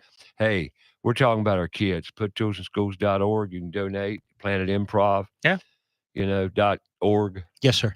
PlanetImprov.org. We're all looking for dollars. We've been fairly fortunate over our lifetime. However, we've been around and in the community long enough and worked with a lot of local government agencies. We were fortunate towards the tail end of COVID. We applied for something called the Safe Charlotte Grant, and it was about safety in the community. And we talked about what we did and how we could, role play with students and talk about violence and things like that.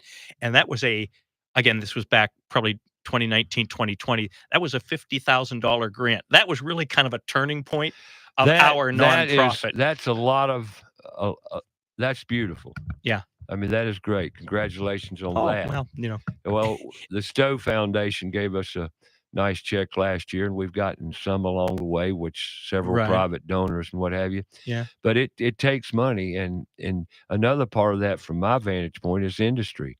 It's a we thing, and that from my vantage point has been one of the hardest things to get over, is getting people to help, to be a part, to step up and show up. Yeah. Most recently, I've said that what I do is kind of like being in the middle of the Bermuda Triangle. And the three legs of the Bermuda Triangle are the nonprofit world, the education world, and the arts world. They all have their challenges. So our ship is right there in the middle of that Bermuda Triangle, and we're bailing as fast as we can to try to keep ourselves above the water. And it's all about the kids, every bit of it. And it's not about anything else but the kids, our students, our tomorrow. Yeah. And somebody's got to step up and play. And, a lot of talk about the trades, labor shortage. What you're doing is the same thing. No difference. You're teaching kids to be critical thinking, creative individuals that have self-confidence and the ability to do things without being codependent. Right. And that kind of Yeah, I mean, it's, as I say to people all the time, our generations of days gone by, the professional world, theoretically, there were what you would call safe landing places. When your mom or dad were trying to be helpful to you or me or anybody else, they would say, go in the military, work for the post office, work at this place, work at that place, where you can work there 30, 40 years, 50 years, get your pension at the end of all of it, get your gold watch, and you'll have a nice retirement. Find a safe landing place for me these days, something that you can count on, that you'll have a job for whatever. And which, as I progressed through my career prior to what I've done now, I had a very spotty work history. And, and people would probably think to themselves, what's the matter? You can't hold a job? And I understood that, and I took that to heart as well. But in retrospect, I say how lucky I was to have all these different experiences that I can draw on now to say, like I said, oh, that job that I really didn't like didn't pay me very much, but it did teach me this, and that taught me that, and that taught me that. And then lo and behold, all those years later, they come together into something you could have never imagined. But that's your degree. Life. That's your degree. An educating, a area superintendent, a CMS superintendent back years ago walked up to me and says, why aren't you teaching? And I laughed, and I said, sir, I don't have a degree. I have no, institutional education. He says, not so, son. And he shook my hand and said, you got a PhD in life, and you learned it the hard way. And yes, you do, and you should be teaching. Same with you. Yeah. If we hadn't have lived our lives, we wouldn't be where we're at to Yeah. be able to help these kids. I watched years ago, this thing start around education into college. And gradually, and I was a part of it, started taking tools out of schools in the mid 70s, as early as early 70s. And then technology took over. And here we are today. And where we're at is more detrimental to humanity than anything else. And when I say humanity, I'm talking about our students, our kids. One thing that is always very ironic to me is that we either literally or by our attitudes, when someone becomes 16, 17, 18 years old, we say to them literally or figuratively, okay, figure out the rest of your life right now. Make the most important Right decision now. you're ever going to make. Make Right. it right now, and it'll just carry you for the next 30, 40, 50, 60 years. And if you need help, come to my office and we'll talk about it. And you can tell all these students, if you talk to them, how they're coached.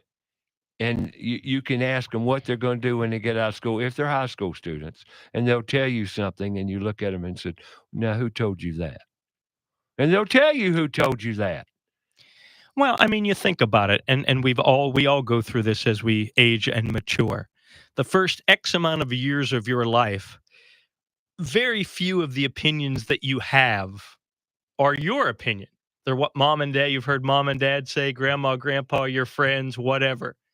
Then maybe you start to go to middle school, you start to go to high school, you get a little bit rebellious and you say, well, my family has always thought this way, but I kind of feel differently. Or I'm with a group of friends who thinks this way. So, so you start to form, but, I mean, there's no other way to live, but if only, you had a little bit more miles on your life odometer before you had to make the most important decisions of your young life. It's really kind of crazy the way they expect these kids to decide what they're going to do in school. Like you've got to pick your pathway. And something I highly advocate to kids is, why don't you take a year or two off and bounce around a little bit? Try various things, because you're certainly not getting. Prime example, once again, I've got to throw this out there. Ninth graders last year, 80 to 100 kids standing right in front of me. How many of you kids, ninth graders, 80 to 100 kids coming out of CMS into this charter school? How many of you know what the trades are? Not one hand went up. How many of you know what the construction trades are? Thought I'd give them a little hint. Not one hand went up. How many know what an apprenticeship is? Not one child raised their hand. Final question, kids. How many are going to college? About all hands went up. See the story? You get the meaning of that? Yeah, I mean, they don't know what they don't know. And that's the reason that we need to raise the awareness, just awareness to the pathways that would give them a permanent, successful life around using your hands and your mind and tools. Well, when I tell people, I'm not a biological parent, but what I think what success being a parent is to me is that you expose your son or your daughter or multiple sons and daughters to the world and all it has to offer. Thank you. Let them try this. Let them try that. They'll be, quote unquote, successful at this. They may not. They may be unsuccessful, but they like the thing. So they stick with it and they learn skills and they learn talents that they have.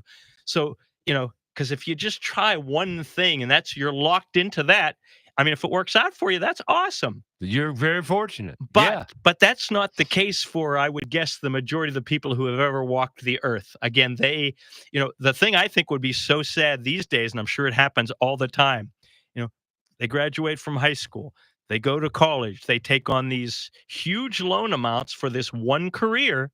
They start to do that career and they say, oh my God, I hate this. And you're looking at hundreds of thousands of dollars in loan repayments. and you got to start from scratch all over again. I can't imagine anything more frightening than that. And it happens all the time. Yeah. All the time. Hey, we'll keep on. We'll keep the fight. We'll keep on. All we're out to do is raise awareness, raise creativity, empower kids, give them the freedom that offers, and it's amazing. We'll be back and talk more about it right here. Third hour coming up right here on About Your House.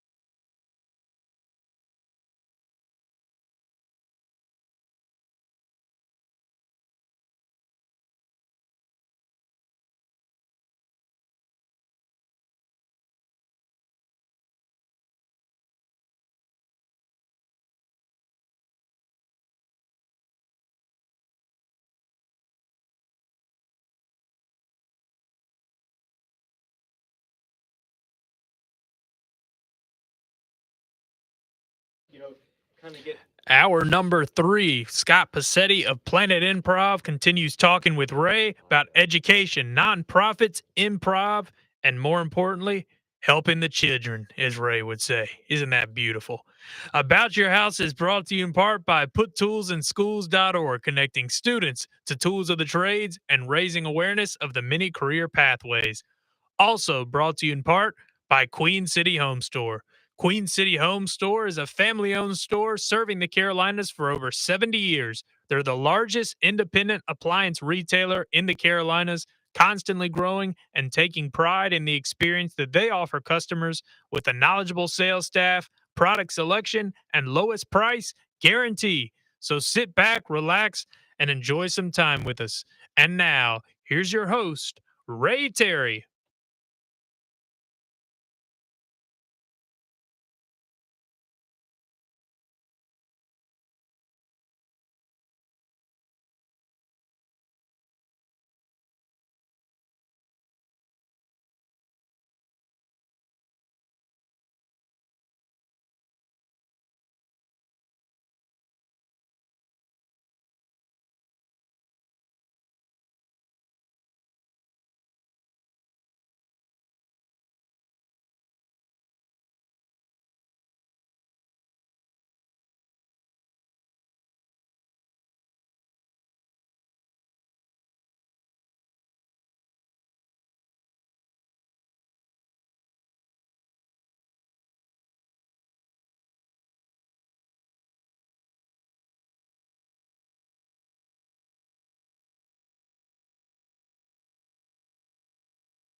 All right, welcome back. Hour number 3.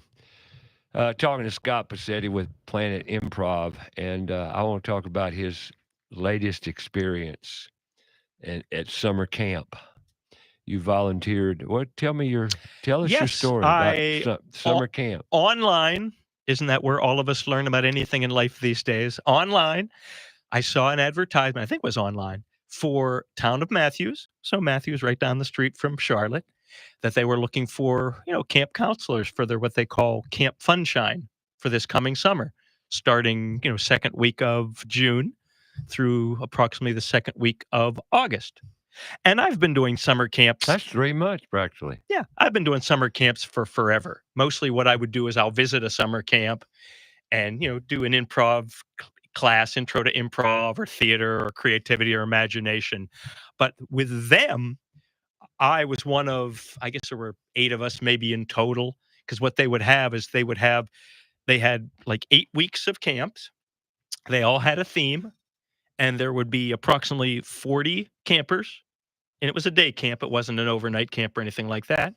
And we would go on field trips, which they did an awesome job with field trips, depending on the weather and things like that. Sure.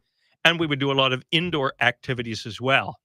And so I hadn't done that before. That part of summer camp, I hadn't. And a lot of those students went to all 8 weeks or 6 of the 8 weeks or 5 of the 8 weeks because it was somebody they could trust. The people of Matthews and vicinity knew this has been around for a while. They knew they were trustworthy. They knew they did fun activities and stuff like that. So I learn all the time, or at least I try to learn all the time. No matter how long I've been working with students, the whole cliche, and I'm sure you say this or think this, we're supposed to be teaching them, but we're the ones that are always learning the most. I couldn't agree more. So I went into this thinking, well, this is going to be a brand new experience for me. I've never done this specific thing before. So let's see what this sociological experiment turns out to be.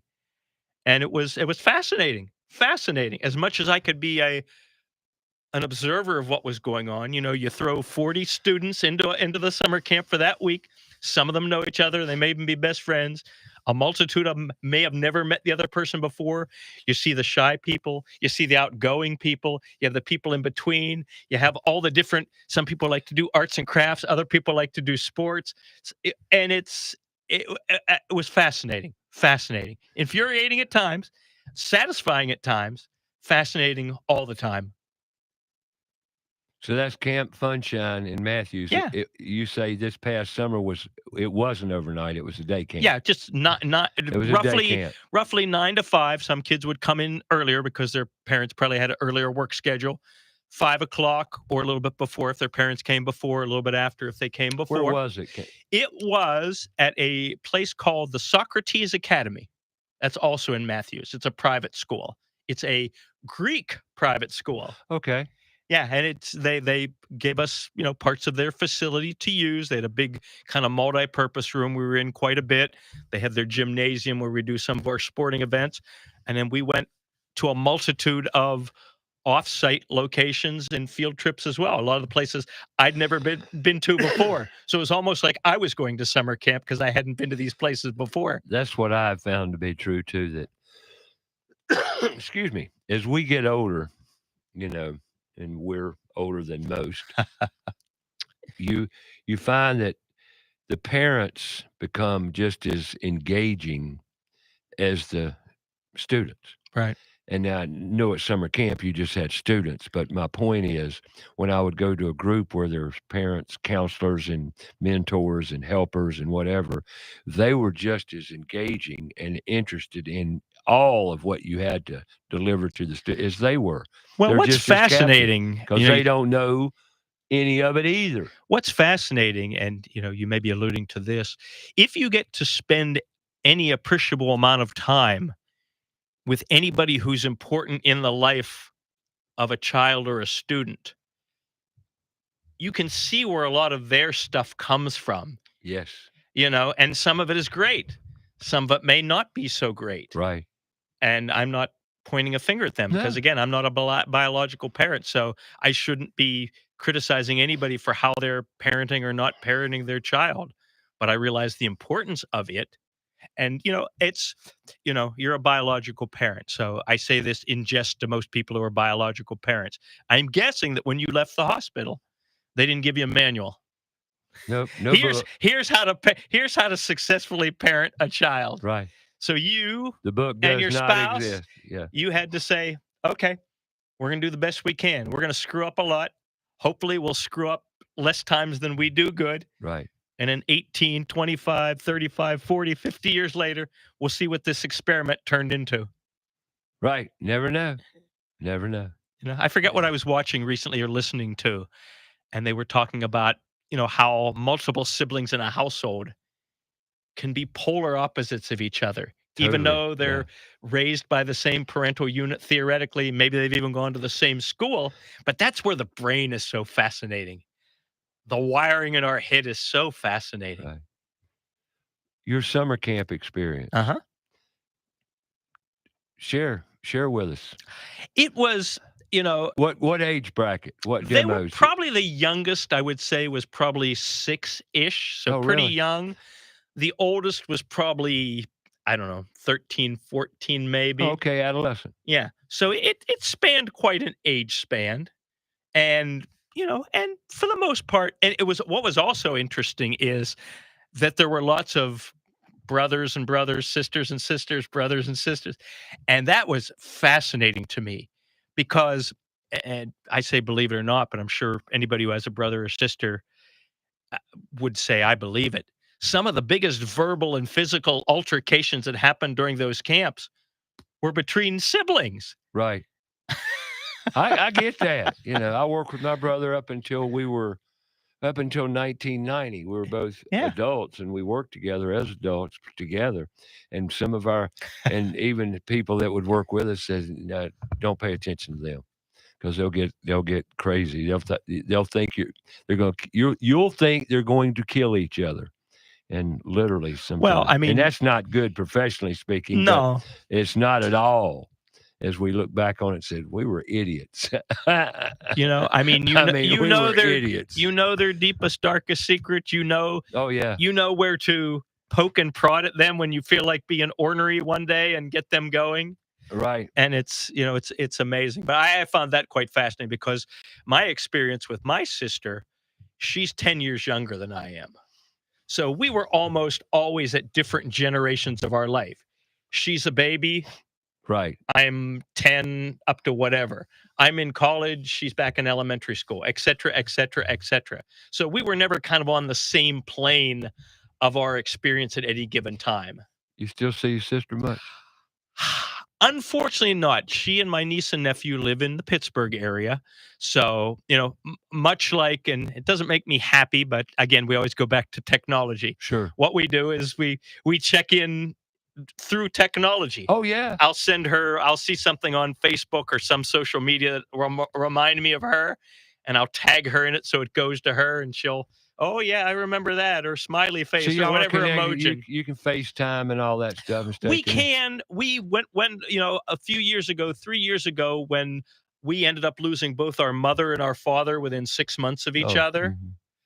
We were quite communicative at that point because there were a lot of complications. I mean, I was 500 miles away. First, my mom got sick. Then my dad got sick. They passed away. There was all that stuff that comes with that, the legal and the selling of the family house and all that good stuff like that. So we were in communication. But, you also realize we're all living our lives. That's, and it makes you sad sometimes when you think about it. In relationship to that statement, one of the largest things I have come to grips with is how, and I hear it all the time, we're too busy. We're all too busy. One of the most difficult things I've encountered in trying to get things done, is getting help. Everybody's too busy. Have you found that to be the case? Two things on that. First of all, and I think I told you earlier, not on air, I have an opinion or a story on everything. That's part of age, I think. You get a story or an opinion on everything. Oh, yeah. Whether it's a good, bad, or somewhere in between. Doesn't matter. You got something. You got one. Okay. Yeah, right. My thought is we all have in our brain, whether it's top 5, top 10, these are things I'm going to make time for come heck or high water. Priorities. That just, and now, can other things sneak into that list and other things fall down? Yeah.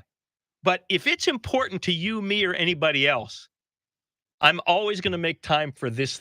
I'm never too busy for this thing or these 5 things or these 10 things. I get it. So, the things that fall under that, we may pay them lip service as important, but we don't walk the walk and talk the talk. So, that part of it, as far as, important things like that. So, I mean, even the most disciplined of us, except for maybe the most disciplined of us, we kill time during the day. None of us are, constructive for however long we open our eyes in the morning till And we're. the older we get, the more we waste. Seems like it anyway. Well, I think we're more cognizant of the lack of time that we do have to waste. Right. You turn around the thing, and I don't want to depress anybody, but I'm sure this happens to you, whether it's a famous person, someone or just anyone in general. When you see or read or hear so-and-so has passed away, and then they give their age, and you say to yourself, oh, I'm that age. Oh, I'm younger than they are. Oh, I'm older than they are. And it's like, does that mean my clock's ticking too? It sure is. It sure is, brother. We're all ticking. And I'm sure people think Ray Terry's, he's still, man, when's he going away? And we're all headed out. I used to have a joke with my dad when he turned whatever he turned. It was in his 70s somewhere. And I looked it up online and I said, what's the median age of death for a human being in the United States? And he was above that age. Sure. So when he would say, oh, my back hurts, or oh, this is bad, or oh, this is bad, I'd say, Dad, glass half full. You're already older than most people, that the average median age of death in this. And he'd always get a big charge out of that. Well, it's true. I mean, hey, at my age right now, I've outlived a lot of people, and I'm very fortunate and blessed, and I'm so grateful to have the help. Right. Some's going to get me. Oh, yeah. Some's going to take me out, and that's the reality. My goal is just to make a difference to some children and, raise the awareness to what I was able to do with nothing other than my critical thinking brain, because we all have one, and we're all gifted and blessed to have that intelligence. We can use what we're given to amazing heights and accomplishments. Amazing.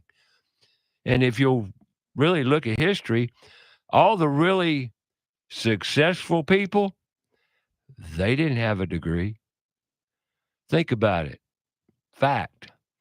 Just the way it is. When your brain's so busy, ain't got time for that. I got to go do. I got to be doing. And that's the way it works. We'll be back. More about your house.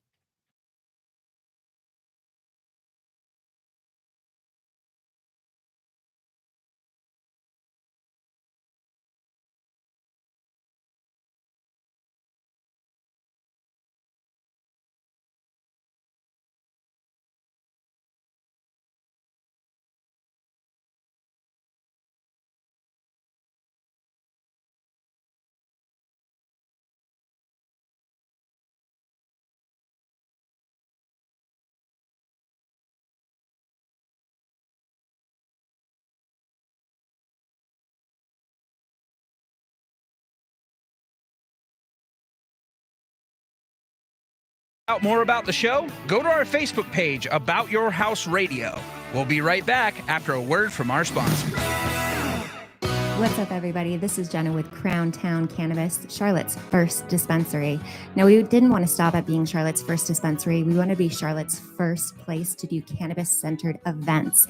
Check us out at cltcbd.com to see all of the awesome events that we have coming up. One of our favorites is a fully infused dinner happening at different local Charlotte restaurants. And coming this August, we will be putting on Charlotte's first CLT-centered festival. Check us out, cltcbd.com. There's big news in the Carolinas. Queen City Audio, Video, and Appliances is now Queen City Home Store. For over 70 years, we've been your trusted retailer for appliances, electronics, and more. Now, we're taking it to the next level with a new name, a fresh look, and more ways to serve you, offering the same outstanding service you've always counted on, while bringing you everything you need for your home. Queen City Home Store. Same great service, more possibilities. Visit us at queencityonline.com. Let's face it, We do not like bugs, and especially spiders and ants. Unwanted pests in the home are not only creepy, they can also spread sickness and cause significant damage to the structural integrity of our homes. Kilo Exterminating has been taking care of pest control problems in the Charlotte area for over 70 years with award-winning customer service. Moisture readings are standard with all crawl space inspection. Call Kilo Exterminating at the first sign of infestation, 704-333-9855, or online at kilo.biz. Again, that's 704-333-9855. Libretto's Pizzeria was established in 2004 in New York City. It's located in Charlotte on John J. Delaney Drive in the Ballantyne area, serving up authentic New York pizzas and a full Italian menu. Come in casual, hang out, and relax. We offer dine-in, takeout. You can order delivery. We could also cater your special event. Libretto's has got you covered. I am Mike Libretto. We are also the home of Spinello's famous infused take and bake pizzas. Visit us online at librettospizzeria.com and spinellospizza.com or call us at 704-714-1442. Have a comment or question for the show? Call us 704-227-8986. That's 704-227-8986. Now, back to the show.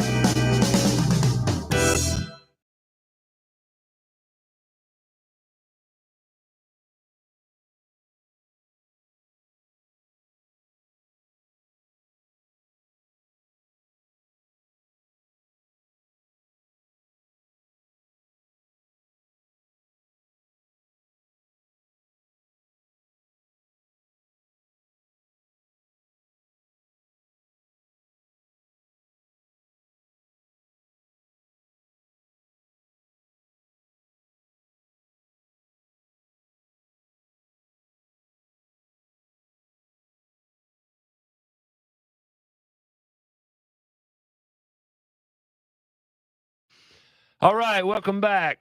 Next week, Bullet Helms in the house from National Design Mart, talking about cabinets, floor covering, and all interior stuff. The week after that, I got Hanson Remodeling in the house. Hanson Remodeling, a full-service design build, husband and wife duo, another family business.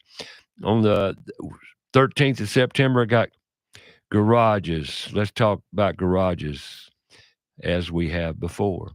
Garages become very popular in Charlotte, North Carolina. When I grew up, there were very few, relatively speaking. Now, they're everywhere. Let's talk about them. So, up and coming shows. And once again, I frequently talk about networking, the advantages to networking and becoming a better professional through networking. And NARI, National Association of the Remodeling Industry, we're going to have the president and the executive director on the show coming up and talking about, well, one, women in construction, and two, the opportunities that are out there in the remodeling industry. It's incredible the amount of opportunities and success stories there are around working with tools, design elements. So that's coming up.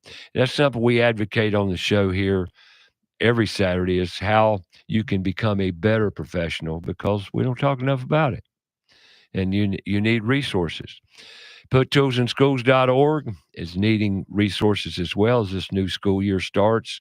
We're looking to go and do more trades career days, but also more than anything, we're going after marketing. How do these kids know what's available? How do even parents know what's available? Because they've been brainwashed as well. They don't know of the many career pathways available for their kids because they hadn't been taught. It's not necessarily 4-year degrees for all. It's out there, but it's not for every kid or every child, every student. So let's offer them the menu of life, which we're not doing. And that's what PutToolsInSchools.org is all about, just raising the awareness, hopefully getting industry up to the plate to engage kids at trades career days and make them aware, literally put tools in their hands, some activity to engage them, to get that mind going, as you do, Scott. That's what you're doing. What I think is fascinating, there are so many potentially dark clouds of the work world, the professional world out there on the horizon, to bring the AI letters back again. But I think it was a video that I showed my students whenever I showed it to them or I read it or whatever. What's interesting is, you talk about making them aware, But you think about it, if you had this giant database or book or whatever it is of job titles, there are so many that students don't even know exist. I know. That they might have an interest in if they just, what do you want to be when you grow up? The stereotypical, I want to be a ballerina, a fireman, a professional football player, a nurse, a teacher. Whatever they know. Sure. But there might be things that could get them very excited and fired up.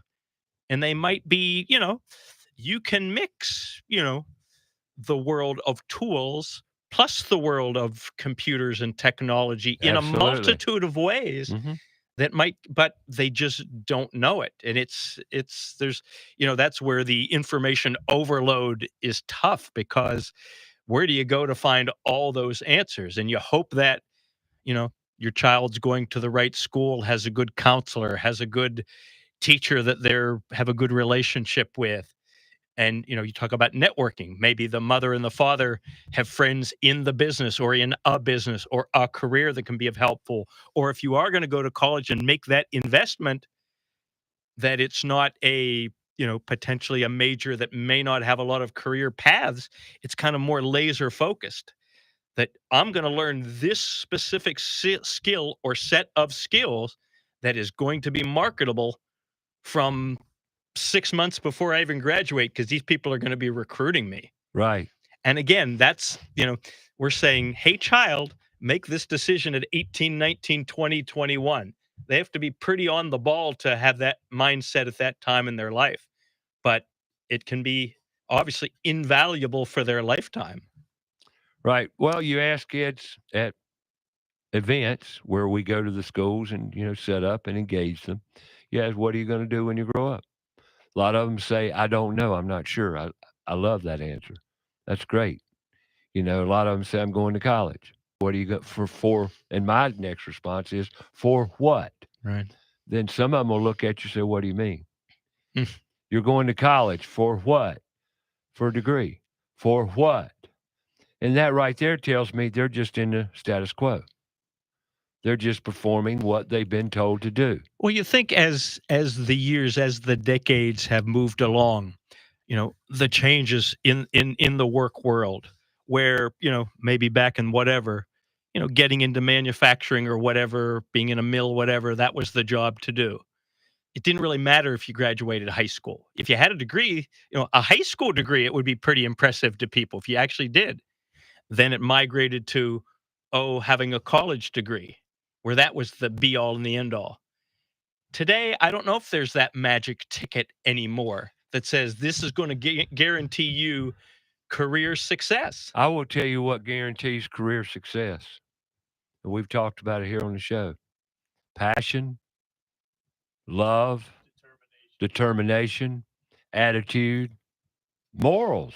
And when you hear that, and I think when a lot of people hear that, maybe from from a previous generation, they kind of think, well, isn't that a touchy-feely way to think about things? But like I said before, I think what I've learned to realize is if you do have any of those words you just mentioned, and you're in whatever you're doing, and the times get tough, if it's for the money, it's real easy to give up. You have nothing. There's no skin in the game. You'll get another job that you don't like and don't have any. Whereas if you got skin in the game and it's something you're passionate about and you want to give back to the community, the students, whatever, you say, okay, times are tough. I got to come up with plan B, C, D, E, F, G, H, I to keep this thing moving. Yep. It's if you're passionate about something, you will find a way. They've long since passed for both of us. Tell our grandparents that you're going to have a job you like, that you're going to have fun with, that you're going to enjoy. They would have said, what does that mean? I'm working a job I have to put food on my table, a roof over my wife and husband, children's heads. I don't care. They don't care if I like it. I don't care if I like it. I just got to make money. And we've gotten to the point now where there does have to be a little bit of something that you get out of it that, again, touchy-feely, touches your heart, touches your soul, as opposed to just every week, every 2 weeks, here's a paycheck with some zeros on it. You're chasing money, which is not a rewarding way to live. But I get your point too. But I've got to put food on the table and a roof over your heads, and we're going to do what. But regardless, they all wanted to do it well and be the best at what they did, and I believe that. That is a blue collar mentality. Yeah. And that's what I was taught. The reforming perfectionist. Even if I hated the job, I wanted to be the best person in that place that did it. That is a quality that's taught that we don't teach. I don't even know if it's ever formally taught when it's handed down to you from grandpa, dad, mom, whatever. I think you just see it. You see it, you feel it, you hear it, and it may never even be verbalized. Actions speak louder than words. You just say, this person cares. I mean, that's what I think is one of the worst epidemics these days. It's been going on forever, I guess, but apathy. Ask somebody what they're excited about, what gets them out of bed in the morning. And a lot of people, no, I don't know. When I was in, the corporate world, which wasn't too long ago, and I was there a long time, what really always annoyed me was the I can't wait until mentality. Can't wait till the weekend. Can't wait till my vacation. Can't wait till. So what you're telling me is you have this calendar. Here's the days on it. You're marking all these days off before you've lived them to get to this date when you have something you're excited about. Then that'll be over. And you're going to start marking more days off your calendar that you haven't lived yet. It's like, that just doesn't seem right. It isn't. Sounds like corporate America. It isn't. Well, it is corporate America. And you said it, didn't you? I lived in corporate America, and this is what I saw. In people. I mean, other than science, I can't wait. Other than science fiction movies, none of us gets that readout on day one that says, here's when you're checking out of the Life Hotel. So, you can sort of pace yourself, really pick up the pace here. You can slow down here, again, not to get too morbid or anything like that, but we got 6 eyes here this morning that opened up. I don't know what the current population of the world is, but a few didn't open up today. Exactly. No, you're right. Every day's a great day. Did they expect it, most of them? Probably not a lot of them. Maybe some in hospitals and things like that. That's the number one thing I think that I go after, and that's the passion. In other words, how could our kids wake up and want to go learn? Want to be there? That, to me, is something we could achieve. Or be excited about anything. Yeah, just get them excited. Do you want the first word out of their mouth, whether it's in their mind or in their mouth, to be a 4-letter word about being upset to be opening your eyes and into the next day, or excited? And obviously, none of us can be excited all the time. We all have highs and lows. We're humans. Yes. But as someone who in the past, not to get into a too dark area, but I've experienced depression for long amounts of times when I was young, and I wouldn't wish it on my worst enemy, and I take medicine for it to try to stay as stable as I possibly can. But, you got to have something to live for. Something that gets you out of bed in the morning and says, here's a challenge, good, bad, or somewhere in between, that fires me up, that gets me excited, that's worthwhile. You have to. Because another thing that as I get to that age, and I don't think it's going to happen to me for a multitude of reasons, you get to the R word, retire. I don't like the word. Well, that's a man-made construct in our financial system to give you hope for happiness and serenity after you quit work. Right. How many people say, when I retire, I'm going to do this, and this, and don't do it. And they have a heart attack the next day and die. And they put off 20, 30, 40 years of going on their European vacation. They're this, they're that, the other. And plus, what are most people retiring to or for? I'm going to play golf every day. If you love golf, that's awesome. Go for it. I'm not a golfer. As I joke to people, I'm the only person that ever moved to North Carolina to give up golf. I say, I cut out the middleman. I cut out 4 hours. I'll buy some golf balls. I'll throw them in the woods, and I'll save myself 4 hours of aggravation and utter frustration. Yeah. But I don't ever see. I agree. As long as I got my marbles up here, and as long as I'm ambulatory and can work and can whatever, I don't see myself ever stopping doing something. Something I've noticed, and definitely taken a couple surveys around, are retired people. and talking. I talked to one yesterday. I gave blood yesterday. Gave him a pint of blood. Okay. Sitting beside me was another 65-year-old gentleman that is somewhat retired. We were talking about what we do. And the one thing we both agreed to is you've got to have purpose. You've got to have purpose.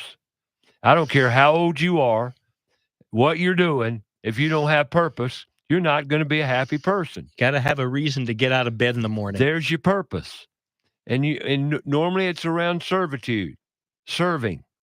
And that's the way it was intended to work. We all are put on this planet with a purpose. And that's why I talk to kids and help them find purpose. And through purpose, you will find happy. Don't you believe that? Yeah. I mean, a lot of us, whatever profession it is where you deal with young people, at first you might go in a little with grandiose kind of thoughts of, I'm going to change the world. I'm going to touch each one of these students and I'm going to make their lives better. And as you're in it for a while, there's a couple things you realize. First of all, that's impossible. You're never going to be able to reach everybody for whatever reason. Most of them not your fault, but you will on occasion. And the other thing, and we talked about this, I think, on off air earlier, is with education, and I'll make an analogy, I guess, probably not a good one, but I'll make it. Education is like a garden, okay? Plant the seeds today.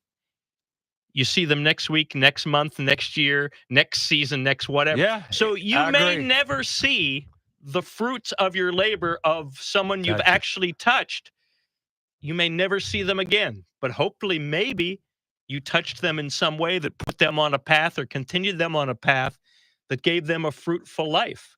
And that's what I think most teachers, because they don't get a lot of accolades or ask for a lot of accolades, or they certainly don't do it for the money, that's what gets them through. Hopefully I've made a difference Absolutely. in the life of the bare minimum of at least one of these students that I'm in front of on a daily basis.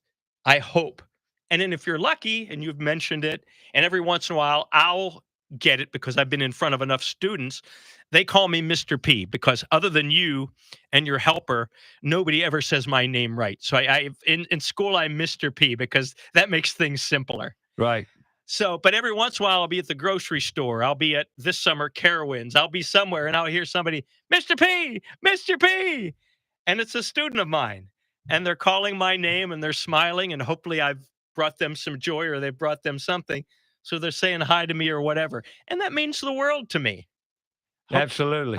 Hopefully that means they had a positive experience in my presence. Right. I'm Uncle Ray. And the reason being because I'm older. Right. And that's another factor as you get older, and you will find this too, that there's not a lot of older people teaching our kids, unfortunately. Yeah, I do see that. There needs to be more elderly people out making a difference to these kids' lives. Well, I think that feeds into what we were just talking about. Seniors who, they retire. Where do they retire to?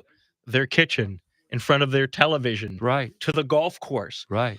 Why? And this may be easier said than done, but why build a life of experiences that should be shared, can be shared, will be shared, and then just lock them away for the last how many ever years you're lucky enough to survive after you've quote unquote retired? Right. People deserve your expertise, my expertise, old people's expertises, because we all have them. You've got so much, it's unreal. The wisdom, the knowledge, the information we could share with our youth it's incredible. Now we have to understand that it's not always going to be met with rapt attention. Oh no. It oftentimes can be met with scorn or derision or closed ears or closed minds. But in a classroom of X amount of students, maybe that's the day one student decided to listen that day and say, well, that kind of sort of makes sense to me. Or, man, I'm having a rough time. And even the silly stuff that Mr. P said today made me smile or laugh or made me forget about the fight I had with my mom or dad, my boyfriend or girlfriend. And it's just those, the movies, all the movies over the decades where that saintly teacher changes the lives of a whole classroom full of students. And then they get the big celebration at the end where everybody comes together and, this teacher was great and awesome and he changed all our lives. Most of us will never get that. We'll never get that celebration like that. But we understand that. Yeah, but That's okay. But you keep plugging. Yeah. Give it what you got. Yeah. Yep. 20 kids in a classroom. Uh-huh. How is that? It can be challenging. I mean, it's, classes. Is it just you? Got an assistant? Got any? Just me. Cool. Yeah, I mean, the classes take on personalities. I mean, there are some who could not be more well-behaved, more industrious, more buying into what I'm saying or we're doing, and some just for whatever, they can be hijacked by one or two or three students who just for whatever reason aren't into it. But that being said, and again, I talk about the book that I read recently about behavior. A lot of times, kids like routine. You have to build in a routine for students so they know what to expect. Actually, they do. Yeah, They would never say that they like routine. And actually, and that goes into, they like discipline. Yeah. Kids want discipline. They need discipline. Yeah. But who can pull it off? Yeah. There's your secret. It's and I'm simplifying this beyond whatever, but it's the message that you give them, the kid who talks all the time. If your message to him or her all the time is, why are you so bad? Why can't you behave? Why don't you? Why would you expect them to act any better when all you're doing is giving them negative feedback all the time? Reinforcing it, actually. Or in a way, as odd as this sounds, you're giving them the negative attention that they're asking for whatever reason, for however they've been parented or not parented or whatever in their lives. You have to try to figure out a way to make a negative into a positive. Get them to speak in front of the class all the time if that's what they want to do. And and I know you know this, most students today are afraid to talk. Oh yeah, they're literally afraid to talk. And to our point, the most important thing we do as human beings every day is communicate. Yeah. That's the most important thing we do every day. As I always say, until the day our robot overlords take over the earth, communication is always, what's the most important communication most of us have multiple times in our lifetime? It's when we sit either on one side of a desk and somebody's on the other side of the desk, or these days, unfortunately, on a Zoom call, and we say, you should hire me because of this. And they say, we have the most awesome company on earth, and here's why you should work for us. So can you string words together? Can you string sentences together? Can you, and I hate the phrase, but can you sell yourself? That's communication. And fortunately or unfortunately, most of us aren't born with that. We're not good at that. Some of us are. Some of us are savants in that area. But most of us learn or have to be taught it. Or, as we talked about a long time ago now, get that fear factor out of it. That's a big one. That's the biggest thing we confront every day. With kids, is that fear. And it's energy. And it's not good energy, but it's present in so many kids. And they're afraid to fail. And back to what we've said over and over, fear of failure is the biggest roadblock, the biggest obstacle most people have in life. Oh, fear of failure is a paralytic. It freezes you and you don't move at all.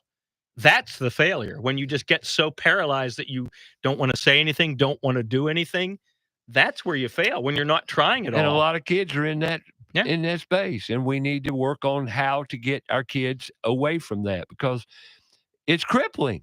Yeah, well, most kids, unfortunately, in school are a number. Here's what your grade is for this semester. It's head count. You got it. We got to take a break. We're going to take the final break. Scott Pacitti in the house, Planet Improv. We'll wrap it up when we return right here on About Your House, Fox Sports Charlotte. We'll be back.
Find out more about the show? Go to our Facebook page, About Your House Radio. We'll be right back after a word from our sponsor. Owens Chimney Systems is known for all professional chimney services since 1989, including chimney cleaning, recommended annually, chimney evaluations and inspections, any and all chimney repairs and restorations, gas fireplace and gas fire log service, furnace cleaning, cleaning out one of the most overlooked appliances in the home. Get it done right the first time. That's Owens Chimney Systems at 704-554-9595. Or you can visit us online at owenschimneysystems.com. Summer heat is here, along with the humidity. Will your air conditioner provide the comfort needed? ABS Insulating can provide the resources to give you comfort this summer and all year. ABS Insulating uses the latest technology and products to insulate and seal the envelope of your home, creating a comfortable environment all year long, also extending the life of the air conditioning. Call ABS Insulating today for lasting comfort tomorrow. 704-821-4343 or absinsulating.com. Steve Helms here with the Al Metal Driving Corporation. The Al Metal Driving Corporation is a full-service driving company. Regardless of the problem, we can handle it. Does your clothes dryer take longer than 45 to 50 minutes to dry a load? If so, you need your dryer vent cleaned or checked. The clothes dryer is the most inefficient appliance in the house and should never take longer than 45 to 50 minutes. Call Al Metal Dryer Vent today at 704-846-8368 or online at almetaldryervent.com. That's 704-846-VENT. Have you cleaned your dryer vent lately? Hi, I'm Sam Attero of AteroMedia.com, and I love empowering my clients and partners to make the most out of today's latest digital media tools. We specialize in building production systems and podcast studios for small to mid-sized churches and local businesses here in Charlotte. Do you need new media production gear? Do you need help learning how to use it? You're in great hands with our family business, Attero Media of Charlotte. That's ETTARO Media.com. Floor Coverings International, Southeast Charlotte. Is your floor covering advisor, consultant. If you need floor coverings, which everybody needs it, every house you go in, one thing you'll see is paint on the walls and floor covering on the floor, right? Okay, who do you call? Where do you go? You don't have to go anywhere. Floor Coverings International will come to you. Showroom on wheels, bringing you what you need or possibly need. Ideas, products, information. They'll help you no matter where you live around Charlotte, be it Belmont, Stallings, Indian Trail, Charlotte, Gastonia, Mid-Hill. Doesn't matter. Give them a call. Find the foundation to support your home style, be it carpet, vinyl, wood, laminate, whatever it might be, they'll have you covered. That's Floor Coverings International, Southeast Charlotte. Give them a call. Nothing like a good conversation. 704-845-3567. Better yet, if you don't want to talk, a lot of people don't these days. Go online, schedule a consult right there on the interweb. That's floorcoveringsinternational.com. Once again, call them 704-845-3567 or just Google them. Floor Coverings International, Southeast Charlotte. Have a comment or question for the show? Call us 704-227-8986. That's 704-227-8986. Now, back to the show.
All right, welcome back. Scott Pacitti, Planet Improv, talking about our kids, our students. School's beginning next week. She gets all fired up. Kids are back on the road. School bus is running. Please be responsible and careful when you get out in traffic because it's going to be a little hectic for the next couple of weeks as schools open back up and kids take to the roads to get to and from their schools. Put tools in schools off to another school year as well. Advocating the trades and opportunities, career pathways, using your hands, your mind, critical thinking pathway. Planet Improv doing the same thing, exact same thing, just not using the tools of the trades, using the tools of the brain, which is no different in actuality. Would you agree with that, Mr. Scott? 100%. You know, there's a lot to be said. And hey, Scott's another great example of what we can do. But one of the biggest problems I see in the Charlotte area, we're fragmented. We, the industry, people in the industry are fragmented. It seems like we can't collaborate. We can't come together as an industry and work together to the cause. And what's the cause? Our students. I'm not talking about careers for your help and your well-being in your industry. That's on you. We'll provide a vehicle, a way, a connector, a communicating device that if we get in front of kids, they'll get in front of us. But if they don't know we exist, how do you expect them to apply for a job? We need to change the way we look, the way we are. We need to change the image of working with your hands and your mind. Don't you find that to be true in school, that they don't know? Definitely. Yeah, I mean, the irony is in the day and age where theoretically there's so much information at all of our fingertips, literally, maybe that's not such a great thing that there's such an avalanche of information out there. TMI, too much information. You know, yet someone has to help you navigate it and get you to the right place. Or you get lucky one day as a student and you're going down a rabbit hole and it leads you somewhere that, wow, this is a revelation to me. This exists in the world. Wow. So yeah, it's, you talk about working together, we're all out there on our islands working as hard as we can. And we just had this conversation off air. Yeah, we sure We know did. we can't do everything by ourselves. Can't do it. But we end up, a lot of us do, whether we're control freaks, whether we egotistical. I don't know why it is, but and realistically, if they can do it, if you don't ask people to do something that's just completely out of bounds, most people like to help. They want to help. They want to be of help. Or I know somebody who knows somebody who knows somebody who knows somebody. Right. And that's usually, you talk about networking. Rarely do you ever have that one-on-one where you have a need, you meet the exact person who can meet that need, and it's that simple. It usually goes back to that Indiana Jones wavy line of so-and-so, direct me to so-and-so, to so-and-so, to so-and-so. And then, 6 degrees of Kevin Bacon later, you found a person who can help you with that specific need that you had. So you can't give up. You have to keep, a door shuts or somebody doesn't give you the answer you like, you can't stop.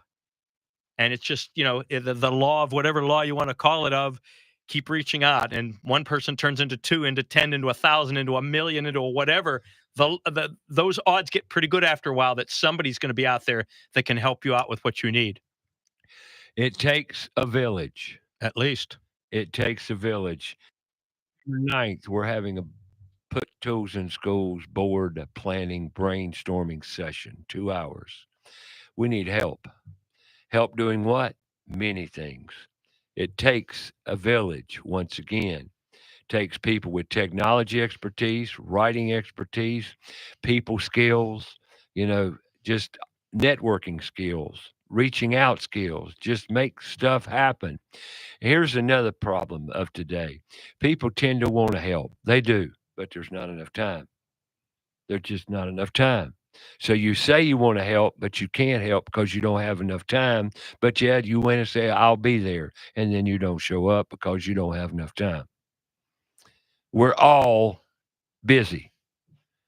What can you do realistically? What can you commit to? Because we need to make a difference to our kids' future, our kids' lives, because they're being misled. Sorry, they are. We need to help them find direction, find them happy. And the number one thing, been our message today, Scott? Help find our kids' purpose. Help find their happy.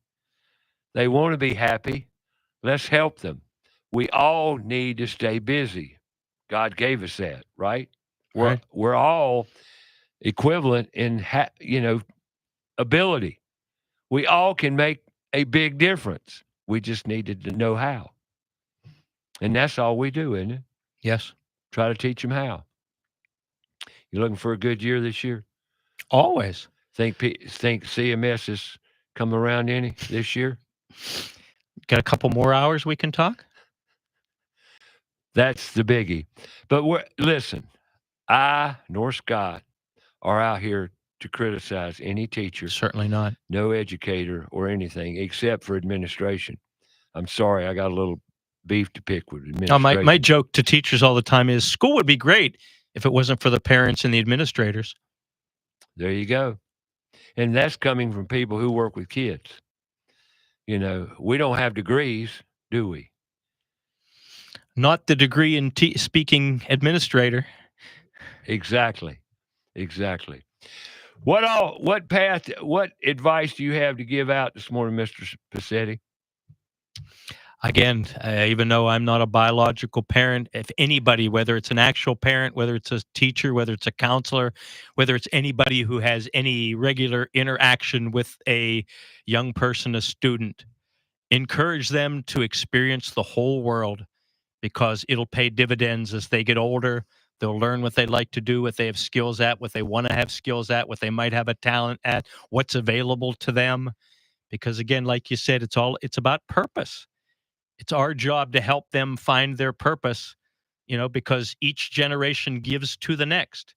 So we're trying to give to this generation so that generation can give to the next generation, et cetera, et cetera, et cetera. There's no greater gift that we can give the world. We can write the biggest check in the world if we could, but if we can help a child or a student either stay on the right path or get on the right path, we've done nothing more valuable to humanity for humanity. Couldn't agree more. I thank you for coming in today.